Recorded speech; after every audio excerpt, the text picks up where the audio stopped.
right. Hello, everybody. We are live, uh, back for Past Classics once again.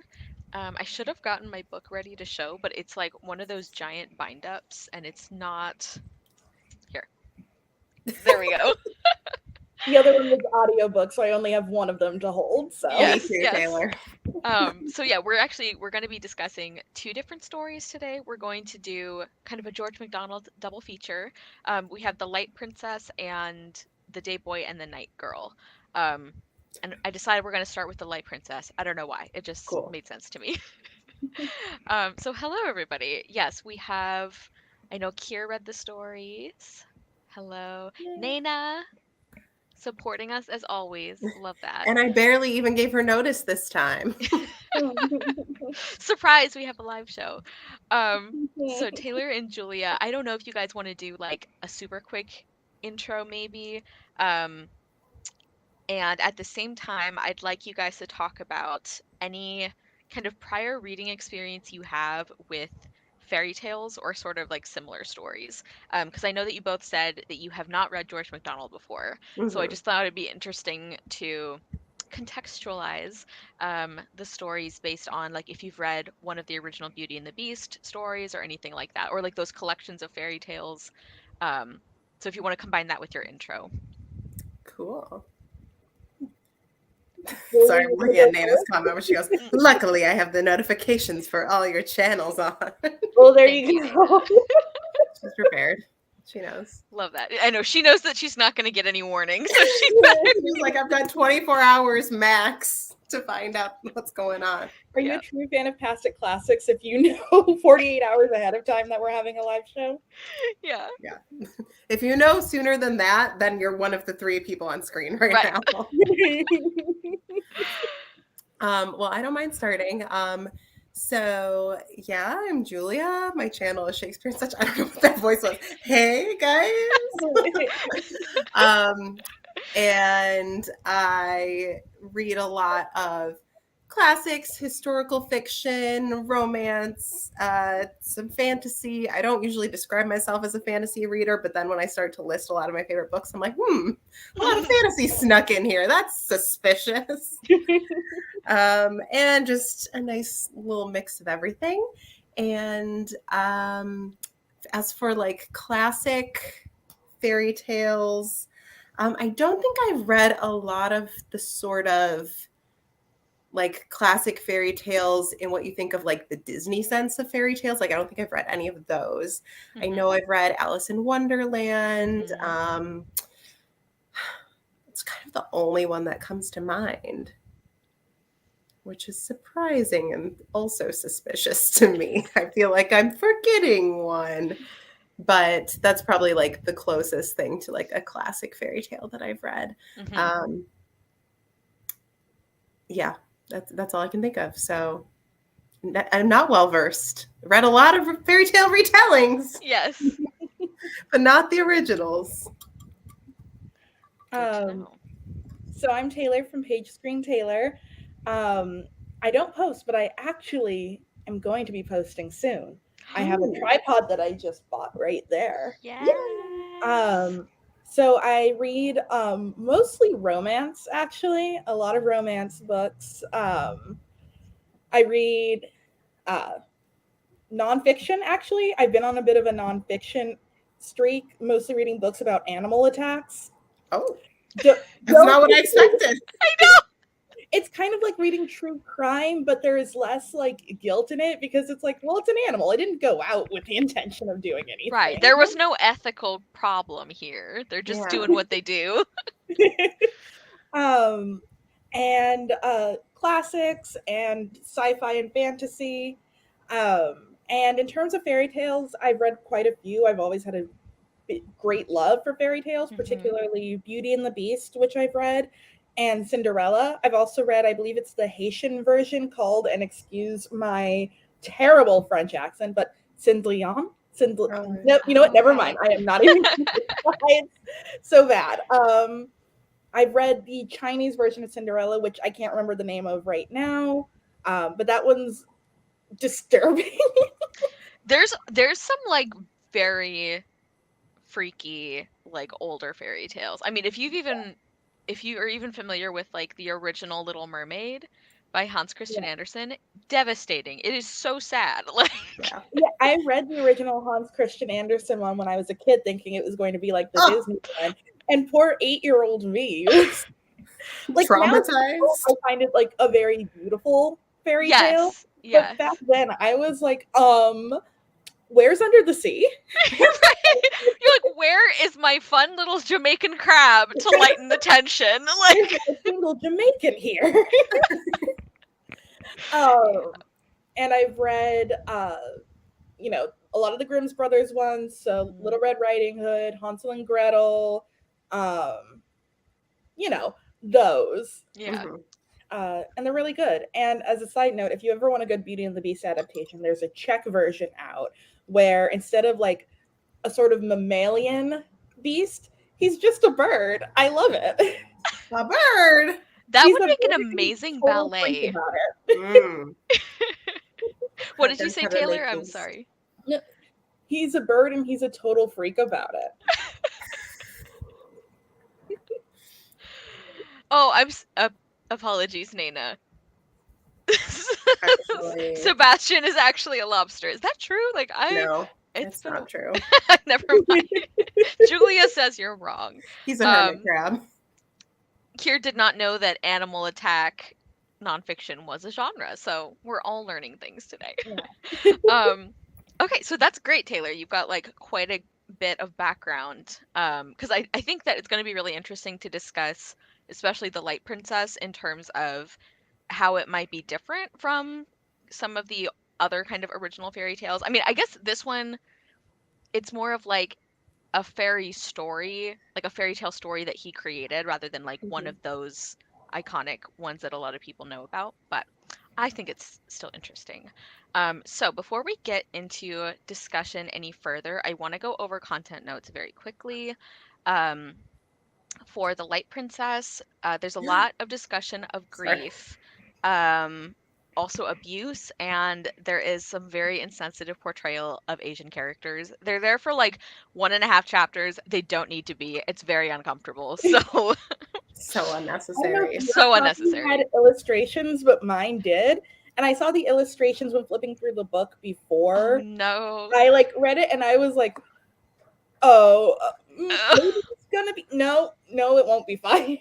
Wait. no, Okay. no. Because I do have illustrations. Who are your illustrations by? I actually don't know. I don't read a lot of illustrated books, so I didn't even think to look. Ned Bastard, Okay, Euster. we have different illustrations. Mine are Maurice Sendak, Where the Wild Things Are. What? Oh, Yeah. I'm I don't jealous. think I don't think this giant one has illustrations, which I think is a blessing. Or Um, my preference, sorry, while we're on the subject, Really Rosie. So I don't know if you guys are familiar. Really Rosie? Do you know Rosie? No. It's a story. There's like a movie. It's by Maurice Sendak, but it has Carole King singing, and it's just really good. It's just like a bunch of kids on a stoop singing. There's like no real point to it. I just like it. it's just a time, just a It good was a time. comfort thing as a kid. Anyways, Yeah. Um, and then for the Day Boy and the Night Girl, content warnings that might come up are hunting, grief, child abuse, and neglect, and a little bit of kind of like period racial language. Definitely not like the Light Princess, but yeah. so those are some content notes, and let's go ahead and jump into the Light Princess. As usual, just kind of want to start out with like your overall impressions, like if you enjoyed it. Um, yeah, kind of how it went for you overall, especially since, as you guys were saying, this is your first George MacDonald story. Yeah. Um, Dang. yeah, I can go this time. First of all, while I did complain about the illustrations in the copy of this book because I'm not a huge fan, I do love how pretty this is. Yes. Um, but I did actually really like this one. I thought like the writing especially felt very much like a fairy tale. You could tell he was sort of trying to emulate it while making it his own. It's also like very funny. Yes. Um, I found like of the quotes that I marked, they were all ones that I found particularly like humorous. I thought like the portrayal of the princess was interesting, and I don't know, I thought there were some cute moments in there, cute and Yeah. definitely some like goofy moments, Yeah. but I really liked it. As far as star rating, I'm probably leaning towards 4 stars. Hmm. Um, no big complaints, just that's sort of the vibe I was getting. Like I try to reserve 5 stars for like favorites, Hmm. so Mhm. I think 4 stars is where I'm landing. Okay. That's fair. Julia. Yeah, I overall I had a good time. I think this is true for both stories, honestly. So spoilers for my thoughts for later, but I think both, like, I was amused while I was reading them, and I was like, there's some cute parts in here, but I don't feel like either have made like a lasting impression on me. Like, I feel like if you ask me in 2 years, like, to explain the Light Princess to you, I'll be like, she sure didn't have gravity, did she? Like, I'm not Hmm. gonna remember a lot. Um, so I'm in a similar vein of like kind of, and I, you guys aren't even gonna believe I didn't even do my little formula yet, so I don't know, but I'm feeling I'm in the realm of like 3.5, maybe 4 stars, because I wasn't like I had complaints, but I was just like it was a fun time, Hmm. and that was about it. Yeah. And they're very short stories Yeah, as well, so I think it can be harder to have that kind of emotional connection or like connection. to have like a lasting impact. Yeah. Um, because this actually the Light Princess was a reread for me. The other story I had not read before, but I actually have read several things by George MacDonald. And actually one of them is I think one of his best known works. It's called Fantastes, Is that the one and with the mirror that you were telling me about? yes, That one I do still want to read. it's like beautiful, but it's very hard to explain or to like I don't know, communicate why it had such an impact on me. So I definitely feel like having that kind of other knowledge maybe kind of primed me to be more like attached to these stories or more moved by them. And Mhm. also, I love the Light Princess musical, There's a which Yeah. musical. is yeah, it's adapted based on this story, and they add a lot, you know, and they kind of have to flesh out a lot because it's a short story, but yeah, I really love that musical, so I think that also like I come into the story and I already like the prince because he's Digby. Like I love him. He's like the Aw. sweetest little bean in the musical. So um I got mine from the library, and as I was checking it out, she was like, "Did you know there's a musical?" And I was like, "This is the kind of librarian you want around, is someone who's going to tell yeah. you if there's a musical Did adaptation you of what you're listen to reading." the cast I recording? haven't. I wanted to It's finish it yeah, first. that's a good point. It's beautiful. I When did feel the like you'll musical enjoy come it. out? I don't know. It's like relatively recent. I think Yeah, Tori it's Tori Amos Amos, did the music. so it can't be that Um old. yeah. So anyway, I think I kind of like had multiple things that set me up to be like emotionally invested. Hmm. Um, but yeah, I see what you're saying. So we talked about the writing. Taylor, you mentioned I think we were all talking about like the writing style and the humor and everything. So if we wanted to like spend more time on that, because I agree that his writing it has a very like fairy tale flavor to it, but Yeah. it also is more satirical, I think, than some fairy tales can be, I feel. So I don't know if you guys had thoughts on that specifically.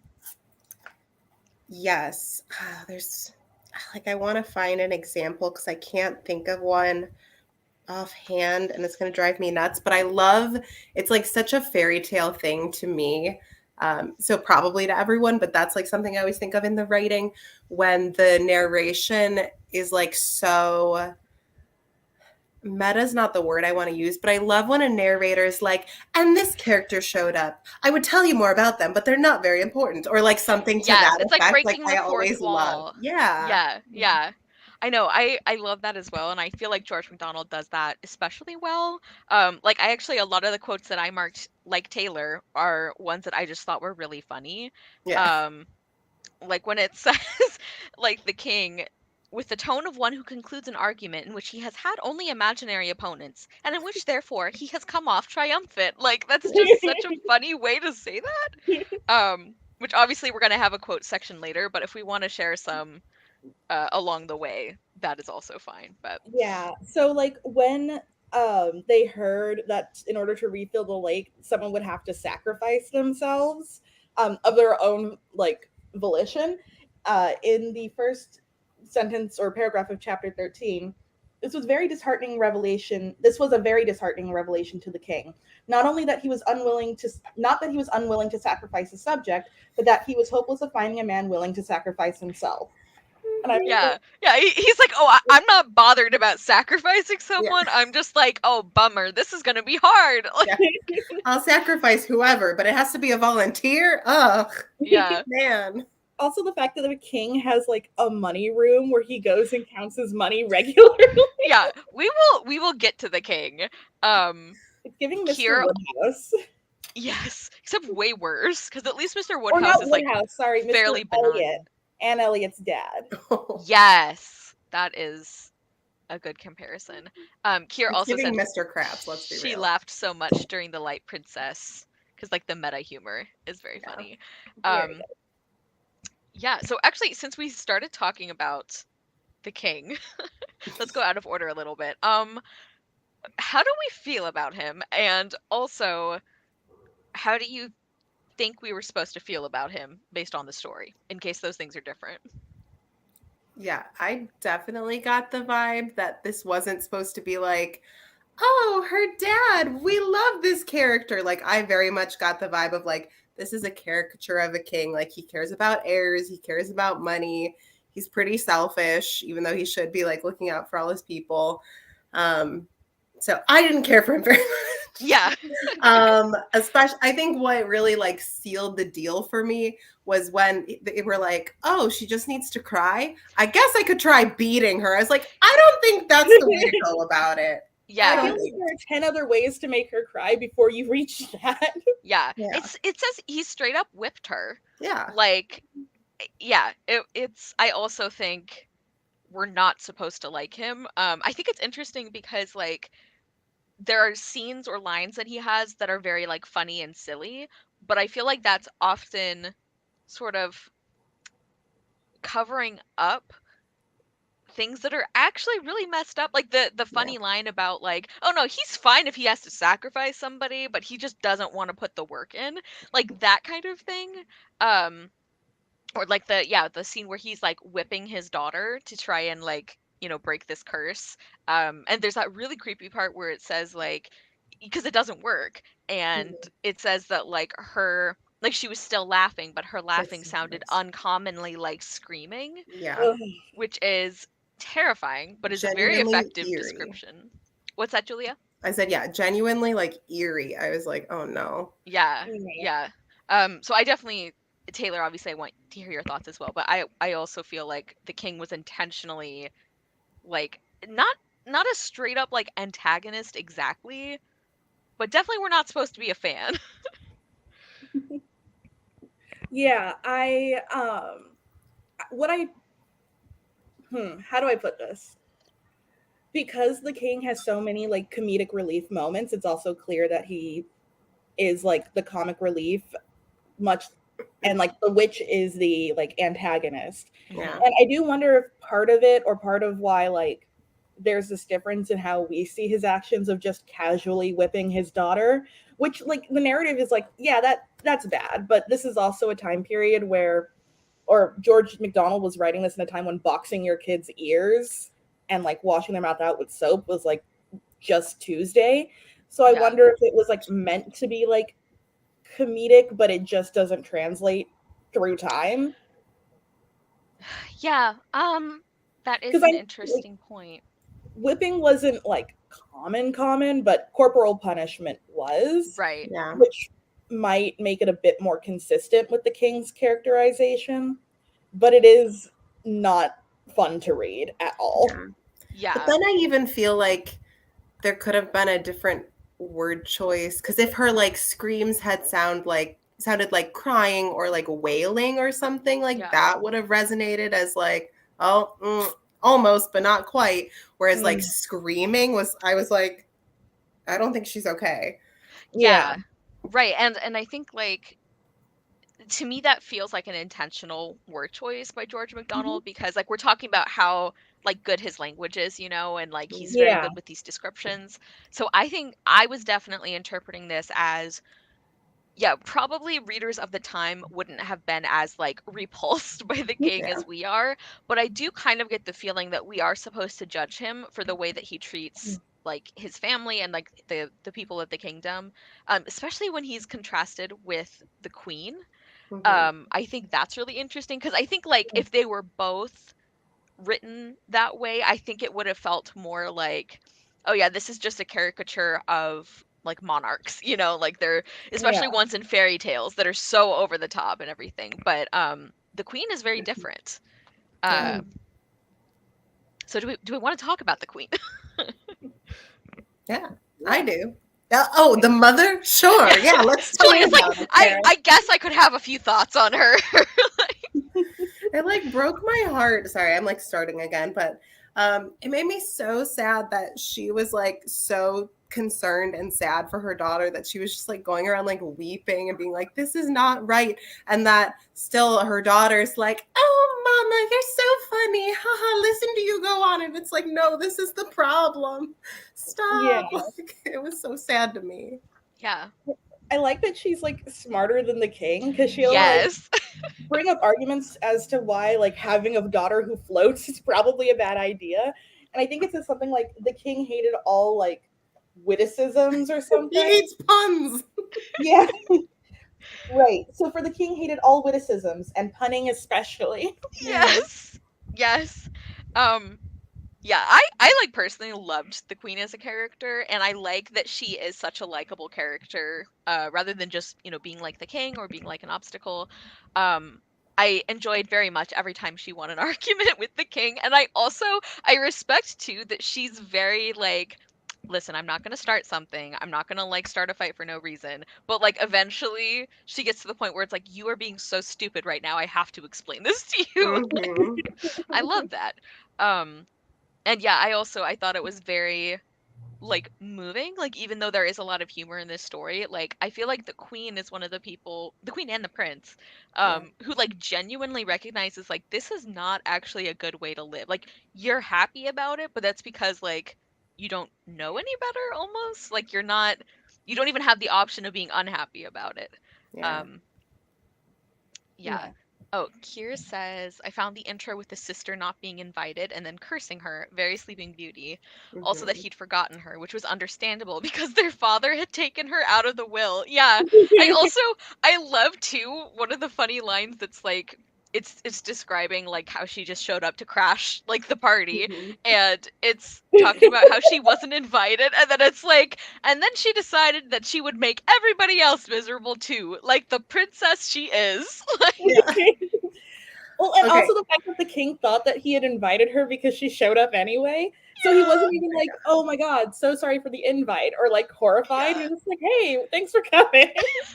No. Okay. But the thing for me was, I was like, I don't believe you could forget her. Your Yeah. sister is a witch who's Yeah. described as having a forehead as big as the rest of her face. How do you forget that person? I would be so aware. Yeah. Okay, Like, so even if you because purposefully snub her, it would make more sense to me. But Yeah. just to be like, I guess I probably invited her. I'm like, no. Yeah.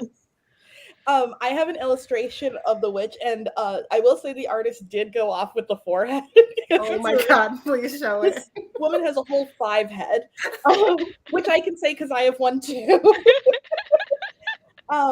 But I will say content warning because it does fall into those like stereotypes of like witches, the sort of anti-Semitic tropes of them. Mm-hmm. But I saw this and I was like, me when I make my winter soups.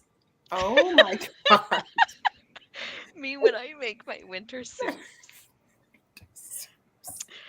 Do I feel like I have her in here, but I feel like he didn't Didn't go that go hard with the so forehead. I don't even know I if you can Like see half it. of her face. I This is can't like believe cross I hat. forgot. I can't believe I forgot Oh that my little physical detail there. Your witch is so elegant. Yeah, she's well dressed. She's got a great hat. And there's the nanny holding the princess, like, oh my God, ag natural. Yeah. I swear I can feel her in my arm. Yeah. Oh, Yeah. hold on. I'll be right back. Carry on without me. Okay. Um, yeah, my copy, as I said, does not have illustrations, so I did not get that visual representation. But yes, it is very Sleeping Beauty feeling. Um, like that's one of those parts of the story that like is very classic fairy tale, you know? Even though obviously like the curse that she gave her is very unusual. Yeah. Um, yeah. It's it's also just like, how do I put it? I don't know. I lost the thought, but the witch. Oh, one of the things I like that they do in fairy tales is like not explain anything, but it is quite funny that his sister got written out of the will and instantly became a witch. Like, well, actually, what came first? Becoming a witch and then getting written out of the will, or getting written out of the will and then becoming a Yeah, I don't know which caused the other. Like, witch? yeah, that is really funny to think about. It's like the only thing standing between somebody and becoming an evil magic practitioner is like inheritance law. Like, um, Oh, in here, the witch wears a hat to cover up her forehead. So, she looks very normal. Yeah, for sure. Why is her head square? I wish I knew. I really do. I just was not a huge fan of a lot of the artwork in here. Sometimes it Yeah. seemed like he put it in to put it in. Like, this makes sense. It's the king being mad at the queen once again. Um, Classic. yes, of course. Um, and then there's just a picture of a chair. And I then, yeah. hold on, let's see. Here's just a fairy on a mushroom. That's okay, that's really weird because like the fairies in the story are not even like that. Or like Yeah. the magical creatures are like not even. He's like fairies like mushrooms, right? Yeah. Yeah, and here's one with a fairy and what seems to be like a stork or an egret. Like, nothing's. Okay. Sorry, we went on a little tangent about the illustrations in my book, which don't make much sense. I mean, that seems like an appropriate tangent to me. So, Yeah. Yeah. Yeah. yeah.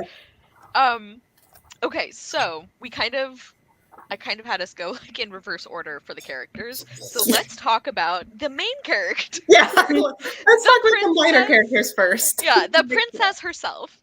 Um yeah, how did we feel about her as like the central character of the story? I'm holding off this time. Someone else go first. Taylor, you mentioned in the beginning that like you thought that there were some interesting things about her. So, Yeah. I thought she was very like unconventional in that she wasn't particularly like caring or sympathetic. The scene where they hire a professional beggar Oh to my like try and god. make her cry, and she starts laughing at him, and everyone's like, "Oh, there's something quite wrong with her." yeah. Um, That's tough. I like that she seemed almost apathetic towards the prince up until Yeah. he was like drowning. Like, he was literally plugging up a hole in a very awkward position with his like Yeah, arms yeah. and legs in the hole. And he was like, "Can you keep me company?" And she's like, "Well, I wanted to take a nap."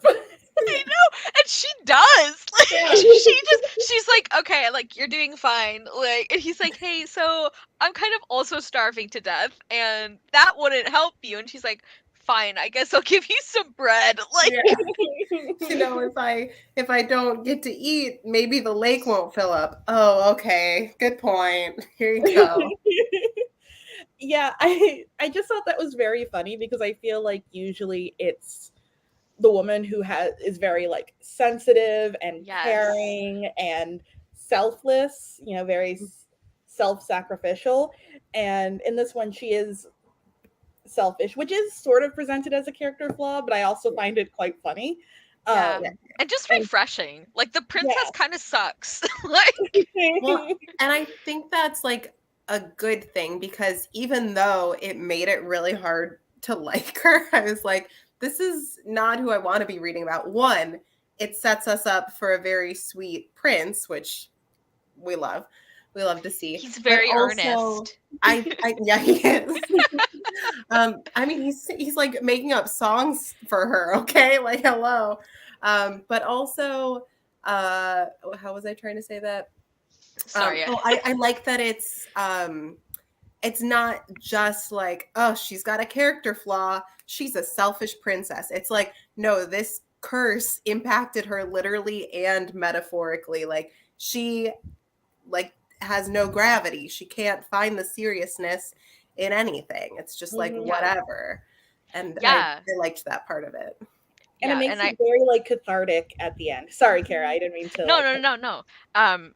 Yes, I agree. And I also think that when we get into the themes, I think that that character flaw, like that says some really interesting things about like what kind of the ideas of this story are. Yeah. Um, yeah, I think she's a very, very interesting and unusual princess in a fairy tale because yes, like so many times the princesses are very sweet and very kind and very selfless to the point of being like, self-effacing. And Mhm. I keep wanting to call her Althea because that's her name in the musical, but like the princess is not. Um, and there are reasons for it, but yeah, I think it's interesting too because I think Taylor, you were saying that it is presented as a character flaw, but it's I don't think we're supposed to like hate her, you know? It's like Right. we pity her because she can't feel anything really Yeah. until the end. And yeah, I thought that like her change of heart was very sweet as well. And even though it is very quick because obviously it's a very short story, I feel like because we had gotten to know her and the prince like as individuals pretty well. I think I still like enjoyed it or bought it. Like that part at the end, like the very end, after I don't know if it's after they've gotten married or right before, when she's like having to learn to walk, which like Yeah. yeah, that makes sense. And he like picks her up and carries her around. She's like, "Okay, like this is better." Like when he kisses her, that was so cute. Yeah. Very endearing. Um yeah, I feel like there was something else I was going to say about this and I can't It's remember. also, sorry, while you're No, trying to go for it. remember, I liked too. So, not having any like concept of what this story was, I didn't expect like water to have such an importance in it because I was like, she's the light princess. She's going to be in the air. This story is about air and the sky. And then when she was like rooted down in the water, I was like, I don't understand the physics of this, but I understand we're in a fairy tale, so I'm going to let it slide. And this is a cool little thing you've included, George. I like it. Yes. And it's really cute when the prince like picks her up and they jump in the water together. Yes. And then he's Or, like, like how'd you like falling. falling in? And she's like, how did you like falling in? And he's like, I like it very much because you're talking about falling in love, right? And I'm like, Yeah. he's Like so cute. I think it's rare, at least based in like fairy tales or kind of fables that I've read. It's rare that I'm like, this is genuinely romantic. Like usually it's just like, oh yeah, the prince and princess gets married because that's what they do. Hmm. But I was like invested. Like I also just have a soft spot for characters, especially female characters, where it's like, oh wait, oh no, I think I have an emotion. Like I just because I don't know, it just gets to me. It Yeah. gets me in my feelings. Oh no, I've Um, experienced an emotion. I know. Okay, thank you, Kier. Thank you. The entire time I thought like Yeah, this is a Yes. princess made of light. yeah, What's that book that came out a few years ago about the girl who drank the moon, sort of? yes, I thought it yeah, was going to be similar to that. So when Yeah. she started floating around, I was like, man, when is the light gonna come in? Yeah, yeah. Because And it's not the light princess, it's the light princess. then, Like you have yes, to emphasize it correctly. yes. yeah, I also there's one cover that I didn't get this edition because like with old like classics that are out of copyright, it's like you never know if you're getting an actual like yeah. complete book. But I want to see if I can find the cover because I think it's really beautiful, but it also is like I don't know. To me, it kind of suggests like the ocean and air. I don't know. Let me see if I Ooh. can find it. Very Of course. elemental. Yeah. Well, okay, so this is the one for the musical, which I think is stunning. And Yeah. that one also Ooh. is very like air but also water. Yeah, that is Um, beautiful. let me find it. We can keep talking as I look for this. I don't know. We're still talking about the princess? Yes. Yeah, honestly, it it's one of those stories where like if I wasn't so invested in the prince getting his happy ending, I probably wouldn't have cared very much if she got hers, which is so mean to say, Well, especially because I feel like I need to take a stance and say that like it is so rude in fairy tales when people curse someone's child because they have beef with that person. I'm like, this baby has nothing to do with this. You're trying to make yes. this person unhappy, and so you're like, I cursed your baby. Deal with Yeah. that. And it's like, but all they did was be born or be about to be born. Like Yeah. that's so unfair. Like It's they the just king who should exist. be. They yeah. Yeah, Rapunzel. Sorry about that. Oop. Yep. I It's the think king who should be turned into a human balloon, not yeah. Miss Light. Yeah. Yeah. I think also yes, because like the prince is obviously the more likable of the two for most of the story, but I think also because we know that this isn't the real princess, almost like that Mhm. she like in fantasy or in fairy tales, I feel like you are more easily able to like separate out people's responsibility because it's like magic. It's Yeah. like she is not making these choices of her own free will in a way, which obviously doesn't make it okay for other people when she hurts them. Like it doesn't make No, it no, feel no. better to know that this wasn't her choice, but in terms of like being willing to see her grow as a character and wanting to see her happy, um I think that helped me with Yeah. it. It almost Um just, in like my opinion, could have been stronger if like maybe the slighting of her aunt had happened when she was like 5 years old and we got to see like this precocious, bright little girl and she's doing whatever with her life and then all of a sudden they're like, oh, wait, something has changed. And then yeah. it's like trying to get her back instead of just like, well, our daughter is fundamentally messed up and I guess Yeah. I guess that's just what it is. It's just Yeah. like that sometimes. Yeah, like what happens if like, the curse is broken and you're like, "Oh, this was actually just her personality." Like they break the curse and it's like, "Oh, you're just a bitch." Yeah. Like But at least your feet are on the ground, I guess. yeah. I finally found the cover I was thinking of. Oh, wow. Ooh, I love that. That's Yeah. beautiful. It's super pretty. And I feel like that one is kind of that. Is this the ocean? Is this the sky? Yeah. Um yeah. I I really like what we've been discussing with the princess because I think that's one of the things that makes this stand out to me as a like fairy tale or sort of fairy tale adjacent story is that much like Mary Lennox in The Secret Garden, it's like I kind of love when classic authors are like, I'm just gonna write like absolute trash can of a person Yeah. and I you're still forgot you gonna love care a about prickly them. girl so much. I do. I do. Like a very specific kind, I guess, but yeah. So and also like I think her change of heart is written really well, like really beautifully. Like when she's all of a sudden she's like, "Wait. Wait, no, now he's actually dead. And now I actually care about it and this is terrible." And I'm like, Yeah. "Oh, like I wish you would have learned this like earlier, but Yeah. it Like works when you were out." decided to like take a nap while he was actively sacrificing I himself for you. I do love the sleepy girl like rep because I'm like, oh my god, I feel so seen. Yeah. Let's talk about the prince as well. Let's. Julia, you want to go first? I don't need to. I'm excited to talk about him at any point. Yeah. Um, yeah, he's definitely my favorite. Um, I love a sweet, very genuine guy. I love that he got to meet her before knowing she was even a princess. Like that was a nice touch. Singing his sweet little songs, and he's like, I love that his first instinct was like, I need to help her. And she's like, I don't need any help. And he's like, okay, here we go. I'll put you back. Like, he's just so go with the flow, even though she's like not nice to him at all about it. Yeah. He saves Yeah. her and she immediately starts yelling, naughty, naughty, naughty. Yes. Yeah. Yeah, he's such a sweetheart. I also find it very funny that when we're first kind of introduced to him, I think it's talking about how like doesn't it say something about how like he's never been like interested in like these other princesses that like his parents were trying to set him up with or something, and like rather than feeling like a not like other girls thing, it kind of just felt like he was like, oh no, I don't care about any of that, and then he meets like the main character princess and he's like, oh no.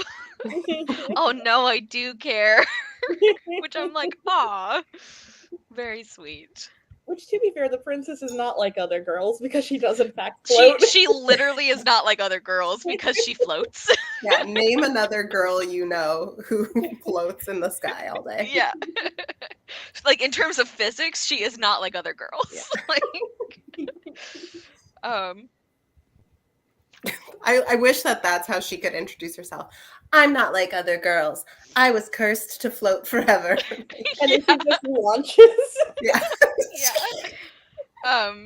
Okay, I just found this is like not directly related, but I guess kind of because it's about the prince who we love. Mm-hmm. But it's the part where she's having to figure out how to walk and she's understandably very terrible at it. And she says, "Is this the gravity you used to make so much of? For my part, I was a great deal more comfortable without it." "No, no, that's not it. This is it." And he like picks her up and kisses her. "This is gravity." "That's better," said she. "I don't mind that so much." I'm like, you guys are so cute. Like I do also just love the fact that she really was quite unbothered about flying around all day. Like she could not have cared less. Like she's like, I don't care if it inconveniences you. It doesn't bother me. I'm not hurting anyone. Like, what's the big deal? Yeah. Yeah, I mean, I think like her not caring about anything is kind of the point. Like it makes her very, I don't know, weirdly chill, but also like it's strange. But like, no, even when the curse is broken, she's like, I mean, flying around was okay. Like, that's cool, but I'm glad I can like care about stuff now. Like, you know, I guess emotions are pretty cool, but yeah. I do miss being able to fly, and I'm like, that makes sense. Yeah. True love is nice, but I also wish I could still fly. Which is fair. And I know, I respect it. also, I feel like we really need to address, because no one has brought it up yet, the fact that the prince is like, you know, I don't have anything much going on. I think I'll just become a shoe shine so I can be near the woman I love. Like you're literally a prince. I know. He has no chill. He's a sweet boy. What, Taylor? He's industrious. Yeah. Hey, Julia, we were just saying I love a working man. Like he's got a job. That's a plus. And also, but he also strategically picked the easiest job because he's like, she doesn't walk. How dirty can her shoes get? I like love him for that. I was like, good for you. I also love too, like, so when he is getting ready to go and like sacrifice himself and they have that whole little like send-off party, it's kind of weird. Oh, yeah. And like he's like walking towards the princess, or he says something about being like not like frustrated with her, but he says something that's like kind of rude for like a servant to say, and this woman is like, wow, like how dare he act like that to the princess, because like nobody else knows he's a prince. For all they know, he is just a very dedicated shoe shiner who's like, I will die for you because I shine your shoes. Oh my god. Okay, wait, I have to find that part now. It's a short story. We can keep discussing. I gotta say, get you a man who turns himself into a human cork for you. Over the way he like puts himself in the hole, which felt so like unnecessarily uncomfortable. What is? Hold on. Well, because I think they made it sound like this was like not a normal like leak or something. Like I don't know. They kind of made it sound like he had to do it that way, but I was like, imagine like he's like hunched over for like hours. Like that would be excruciating. Yeah, hunched over for hours to slowly drown to his death. Like, Yeah. very Yeah. uncomfortable. Not a Yep. good time. Yep. He's drowning and you're sleeping. I Yeah. can't believe he's drowning and you're sleeping. Yeah. Yep. Okay, where is it?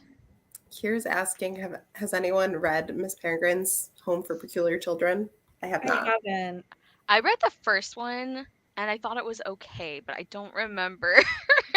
Hashtag a human. Like, become a human cork for me so I know it's real. Like, I can't. Very specific Yeah. romantic But request. he hasn't turned himself into a human cork for you. Yeah. I Oh, mean, okay. he's sweet. He's got a stable job, but he's never been a cork for me, you know? Yeah. So this is Okay, the wait, you found part. it. Yes, he shows up and he says, "Here I am," said the prince. "Put me in." "They told me it was a shoe black," said the princess. "So I am," said the prince. "I blacked your little boots 3 times a day because they were all I could get of you."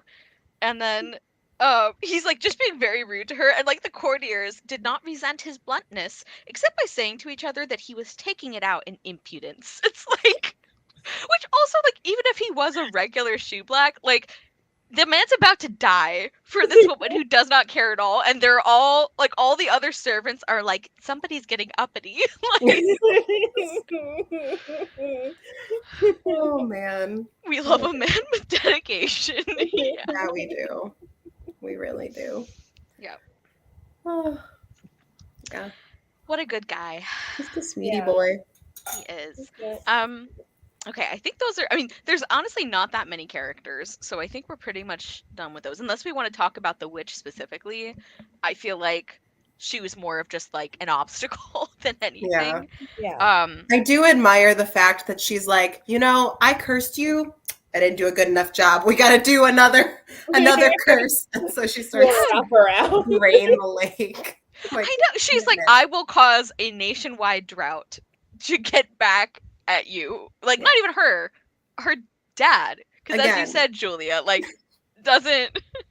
Which Like, is yeah, that funny seems because fair. I feel like, draining the lake and causing a drought for an entire country or nation, like that would be sufficient revenge on your brother who you're mad at. But it's also specifically like, but his daughter likes to float in this water. And it's like, okay. Like, right, yeah, it's like she's like, not enough to do, like, I don't know, kill how many people, I mean, obviously they fix it in time, thankfully, Yeah. but Thank she's goodness. like, this is not enough. I can't just destroy the lives and livelihood of like basically everyone in this kingdom. I also want to just be a bitch about it. Like, Yeah. I want to personally ruin the one like true source of happiness for this girl Mhm. who has nothing to do with why I'm mad. Like, Also, the witch's death, where like the only revenge the princess gets against her is stepping on her toe once, and then after that, the witch's home caves in and they just leave her there. I know, like, honestly, I'm like kind of impressed. Like, I mean, well, obviously, when we talk about the day boy and the night girl, like, I kind of respect that George MacDonald is like, none of this like Disney villain death. It's like she is crushed to death by her own house. Like, Mhm. he's like, do you get that, kids? Like, Yeah. Don't play around, yeah, okay? like he doesn't leave it vague. It's like, oh, and then she was never seen again. He's like, they knew where her corpse was. They just left it there. Okay, George. Also, just a shout out to that line where they were like, the princess would only drink the water from the lake, even when it was basically just muck left over. I was like, girl, that is dedication. Like, oh boy. And the prince still loves her. Yeah. He sees Like, her go out I'm and sure drink you have a mud well. every day. Listen, that's true love, I guess. Like, Sure is. okay, so theme questions, because I think in my opinion, one of the most interesting things about the story is like the symbolicness, like the metaphors about gravity. So I have a classic Julia style question where I'm like, this is just like a phrase, and we're gonna talk about it. Nice. I guess I could kind of phrase it as a question, the first part at least, but Okay. like, what do you feel like the kind of takeaway message or theme. So like not necessarily like Aesop's fables where like there's that one thing that the story's about, but like what do you think George MacDonald is really saying when he's talking about like gravity and, needing to cry and all of that, which I love that. I love some respect for those of us who have very active tear ducts. Just saying. Overactive, some might say. Overactive, yes. Yeah, I mean, I think there's like a very clear message to me about like it's important to care. You can't just go through life like all willy-nilly being like, okay, everything's fine, I guess. It's like whether it is fine or not, you should still care about others and care about things that affect you and the people around you. And it's not just like, life is here to be experienced, right? So Yeah. it's good to have human connections and to experience things and let that have meaning instead of it just happening around you and you're like, whatevs. Yep. I'm sure George MacDonald was thinking whatevs when he wrote this. Absolutely, yeah. He was very ahead of his time. Yeah. Taylor, what do you think?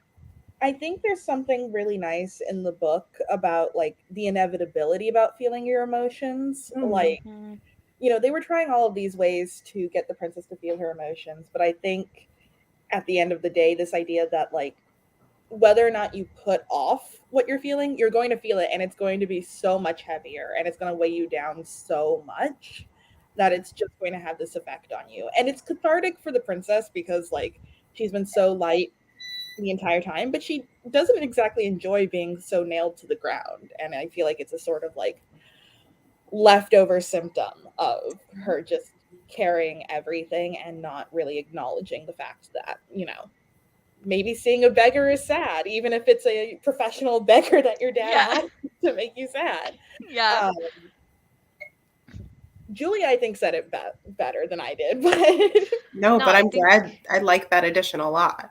yeah, I think you guys make great points. I think what I had written down like when I was thinking like okay, how would I sum up kind of the feeling I feel. I'm so smart, you guys. The feeling I get from the story, I feel like one of the big things that it says in my opinion is that there is no love without the possibility of grief. Like that you can't actually care about people if you won't allow yourself to like not even that you have to experience loss, but you have to know that that could happen. And that's what makes us care about other people, is knowing that, I don't know. I think it's weird when people romanticize the fact that like humans have relatively short lives. I think that's a little weird when people do that, but like in the sense of I think it intensifies our connections with others when we recognize that there are bad things that happen too. It makes the good things, I think, more meaningful. Yeah. Um, and also like, which I think I mentioned in our previous live show, like George MacDonald had a lot of experience with grief in his personal life. Like he and his wife lost, I think, multiple children, including one of was it his oldest daughter who like he was very, very close with. And some of the poetry he writes about that are just beautiful and really heartbreaking. And I feel like it's funny because this is such a humorous story in a lot of places, but I feel like it's also a lot about grief. And it's like I think one of the reasons that the princess can be a relatable character is that if somebody gave you the choice, they're like, "Hey, do you want to not be sad about stuff like ever?" Like that would sound like a good deal, you know? yeah, Like it might be tempting. Um, but I think this story is showing that like if you don't have that possibility, then you also don't have any of the good stuff. Which is why the queen is so upset on her daughter's behalf, even though her daughter doesn't care. Um, yeah. So I think that's like one of the things that I find very beautiful about this story. Yeah.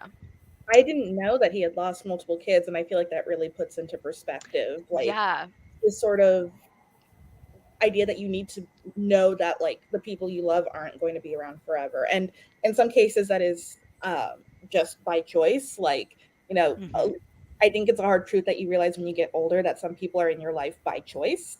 And like that's great. And there's something beautiful in someone choosing to be with you through friendship or romance or whatever that they can leave. But then there's also the permanent thing where it's no one's fault. Someone just dies and you lose them. But it also Yeah. makes the love much more passionate because you do have this idea that like for some reason it's not going to last forever. So you have to really like put all your love into that short amount of time. Yeah. Yeah. Or even it's like the idea of like the only way to really be safe from getting hurt is to never care about anyone or anything. Um, which is also not good. Yeah. Yeah. So like as painful and messy as it is, that that really is like the only way you can actually be happy. Like you won't be happy all the time, but you will be sometimes. It's also funny because I just watched the Barbie movie for the first time last night, and I'm like, Oh, this is honestly same energy, like about feelings. Um, let's see. I'm looking. Yeah, because I just looked him up real quickly to see the details about his kids. Um, It says tuberculosis caused the death of several family members, including Lilia, Mary Josephine, Grace, and Maurice, as well as one granddaughter and a daughter-in-law. MacDonald was said to have been particularly affected by the death of Lilia, his eldest. Um, yeah, I'm like trying to see the like years that his kids are listed. He certainly saw a lot of his kids die before he did, which is sad, obviously. so sad. Um, yeah, so I think it is one of those things that of course is going to come across in somebody's work. Um, yeah. There was a quote about that, about something that I thought was also very interesting given what we're talking about. Here it is. Okay. So it's talking about how like her laugh had something missing. Um, what it was, I find myself unable to describe. I think it was a certain tone, depending upon the possibility of sorrow. Morbidezza, perhaps. She never smiled. So she's always laughing but never smiling. And then when I did a quick Google Translate, so morbidezza is an Italian word that means like it's used for like Renaissance art and it means like a kind of softness, but the kind of context that it's used in is like derogatory. Like it's like soft and delicate and like effeminate almost. But Hmm. here it's used as like a positive thing. Like she had no, I don't know, I can't think of like the word, but it's like she had no like emotional softness, I guess. Anyway, I'm sorry. I feel like I've been like just rambling about all No, these that's lovely. Yeah. personal details. And I also wasn't there a part when the prince like first came upon her where he was like, I can't tell if somebody's like laughing or like screaming for help, like let me go check it out. And it's like that's not how a laugh should be sounding. Right, right. Yeah. Yeah, like that's It's not the just wrong. normal how it's supposed to work. Yeah. Um, Which I feel yes. like I wonder if that also plays into George MacDonald's grief as well. Like the idea of like laughing and being happy while also just there's not a lot of joy behind it. The sort of like Yeah. grief or depression. Yeah. Kier's always here for the death discussion. Ooh, ooh. Past the classics therapy. Yeah, I know. I know. Um, yeah, let's see. I um, think those are my main questions. What were you gonna say, Taylor? I was gonna say a bit on on a lighter note. That scene where the prince first like rescues her from the water and he pulls her to Yeah. shore and she immediately starts floating up. He's like, "Did I rescue a swan?" Yeah. He's like, I think I did I get confused? Like, And then she just starts screaming naughty at him, and he's like, "Okay." yeah. And I love the fact that he was like, maybe this is a swan. Like that was very fairy tale of him to be like, I guess that wasn't a girl. My Yeah. bad. And it's funny too because the part right before that, it reminds me of Swan Lake specifically. Where is it Yeah. describing how like forests are so great for princes to just like wander Oh through and yeah. find their fortune? which I thought was hilarious. So good. Where is it? Yeah, when she's like, "Put me up again." "Put you up where, you beauty?" asked the prince. "In the water, you stupid," answered the princess. And Still he's been like, "I stupid love her." multiple times. Yeah, yeah. Um, okay, wait, where is the forest thing? How am I to put you in? That is your business, she answered quite snappishly. So mean to him. Yep. Okay, this is the right chapter. I'm sorry I keep doing this during this one. Like, oh yeah, okay. Of course, he made no further inquiries about her. One day he lost sight of his retinue in a great forest. These forests are very useful in delivering princes from their courtiers, like a sieve that keeps back the bran. Then the princes get away to follow their fortunes. In this way, they have the advantage of the princesses, who are forced to marry before they have had a bit of fun. I wish our princesses got lost in a forest sometimes. Yeah. Um, I guess, okay, one last thing before we talk about the other story. And I think this is something we're going to discuss a lot more for the other story, but reading that quote kind of made me think of, what do you think, like, the gender roles are doing in this story? Like, do you have any thoughts about that? Like, we talked a little bit about how the, like, emotional one is the male character, which is kind of cool. But I don't know if you guys had any other things to say about that. Well, you do have the princess sort of rescuing the prince, like, once he's completely submerged in everything, she's like, "Oh, Uh-oh. life has meaning, and I like this guy." Yeah. But she's the one who's desperately like rowing all the way to shore. So it's not only that she's like saving the day or rescuing him; she's doing like the what she's doing is very physical, which I feel like a lot of times Yes. when you have women in fairy tales that save the day, it's usually through their emotions or like womanly The compassion. magic And teardrop, you know? Yeah, yeah. yeah, the faintest of kisses. Yeah.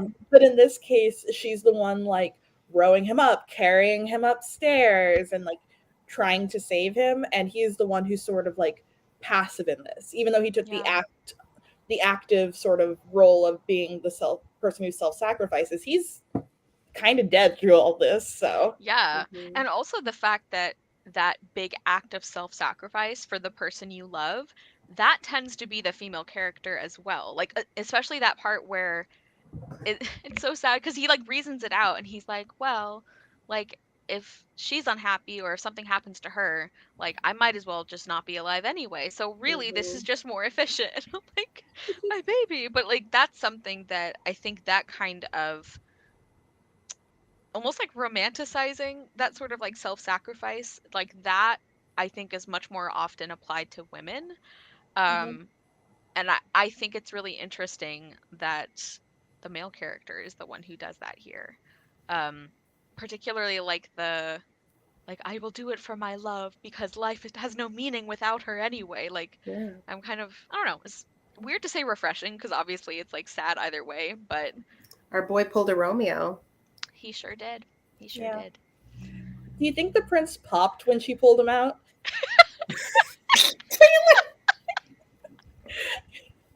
Asking the real questions. We're like talking about the romanticization of his self sacrifice, and Taylor's imagining her pulling him out of the lake and it going, Yep. what's the real concern here? But like a comically loud, like dad, like one of Yeah, those. yeah, yeah, yeah. Yeah. Honestly, don't know. I think it would make the self-sacrifice even more beautiful because it's Yeah. funny. Are you sure? Okay, on that note, let's transition um to the other story, which it's funny because I think this one was a lot longer, but I have much fewer specific questions. Ooh. This will be exciting. So the Date Boy and the Night Girl, which this is the one that I had never read before. Um, so overall thoughts. This one I read first of the two, so it is less fresh in my brain, I will admit. I'm just going to give you both warning. um, Overall, I liked it pretty equally to The Light Princess. I don't know what it was about this one. Actually, I think it was probably the fact that, where did I see this? Oh, now I'm second guessing everything. I don't know. I saw something that connected George MacDonald to C.S. Lewis, and so like Mm-hmm. something about the day boy and the night girl, I could not disassociate from Narnia in my head, which I think made me like it more. Yeah. um, and it's a very similar feeling again, where I was like, I enjoyed this. I had some amusement. There were some feelings, but like already straight up, I'm forgetting so much about it, which is not great. But I did like it. That's my overall thought. I have to say my feelings are somewhat similar to Julia's in that I also am going to be giving it 4 stars. I really liked it when I was listening to it. Unfortunately, I was listening to it and I like it stuck in my brain a little bit less than if I had been physically Mm-hmm. reading it, like The Light Princess. Which is also fun fact. I didn't know Nick Terrace's name was, or Nick Terrace. They pronounced it Nick Terrace in the audiobook. That it was like spelled like that. I thought it was Nic and then Terrace, like her name was Miss Paris. So when I was like looking up the Wikipedia page so I could remind myself, I was like, who's Nycteris? For some reason, Photogen, I knew exactly how to spell it, but her, Yes. nothing. Yes. Right on. But I really like that it felt very, I don't know, it felt like a not true fantasy for lack of a better term, but like I feel like the Light Princess is still somewhat a little bit more grounded in reality in that you're in like a human kingdom with a witch and Oh, these are people in like a society that doesn't seem to always deal with magic, whereas Right. this I one mean, they're felt talking very about like royal budgets and stuff in between all Mhm. the other stuff. So, Exactly. And this one felt very much like a sort of like isolated area where magic is just sort of you know, it's Tuesday. Um, yeah. so I felt very much engrossed by like the world, and I liked the romance in it a lot. Mhm. Um, and before I finish this rambling thought, No, no, I I love it. kept thinking about the Panic at the Disco song "When the Day Met the Night," and also from "It's Always Sunny in Philadelphia," the Day Man and the Night Man. don't know.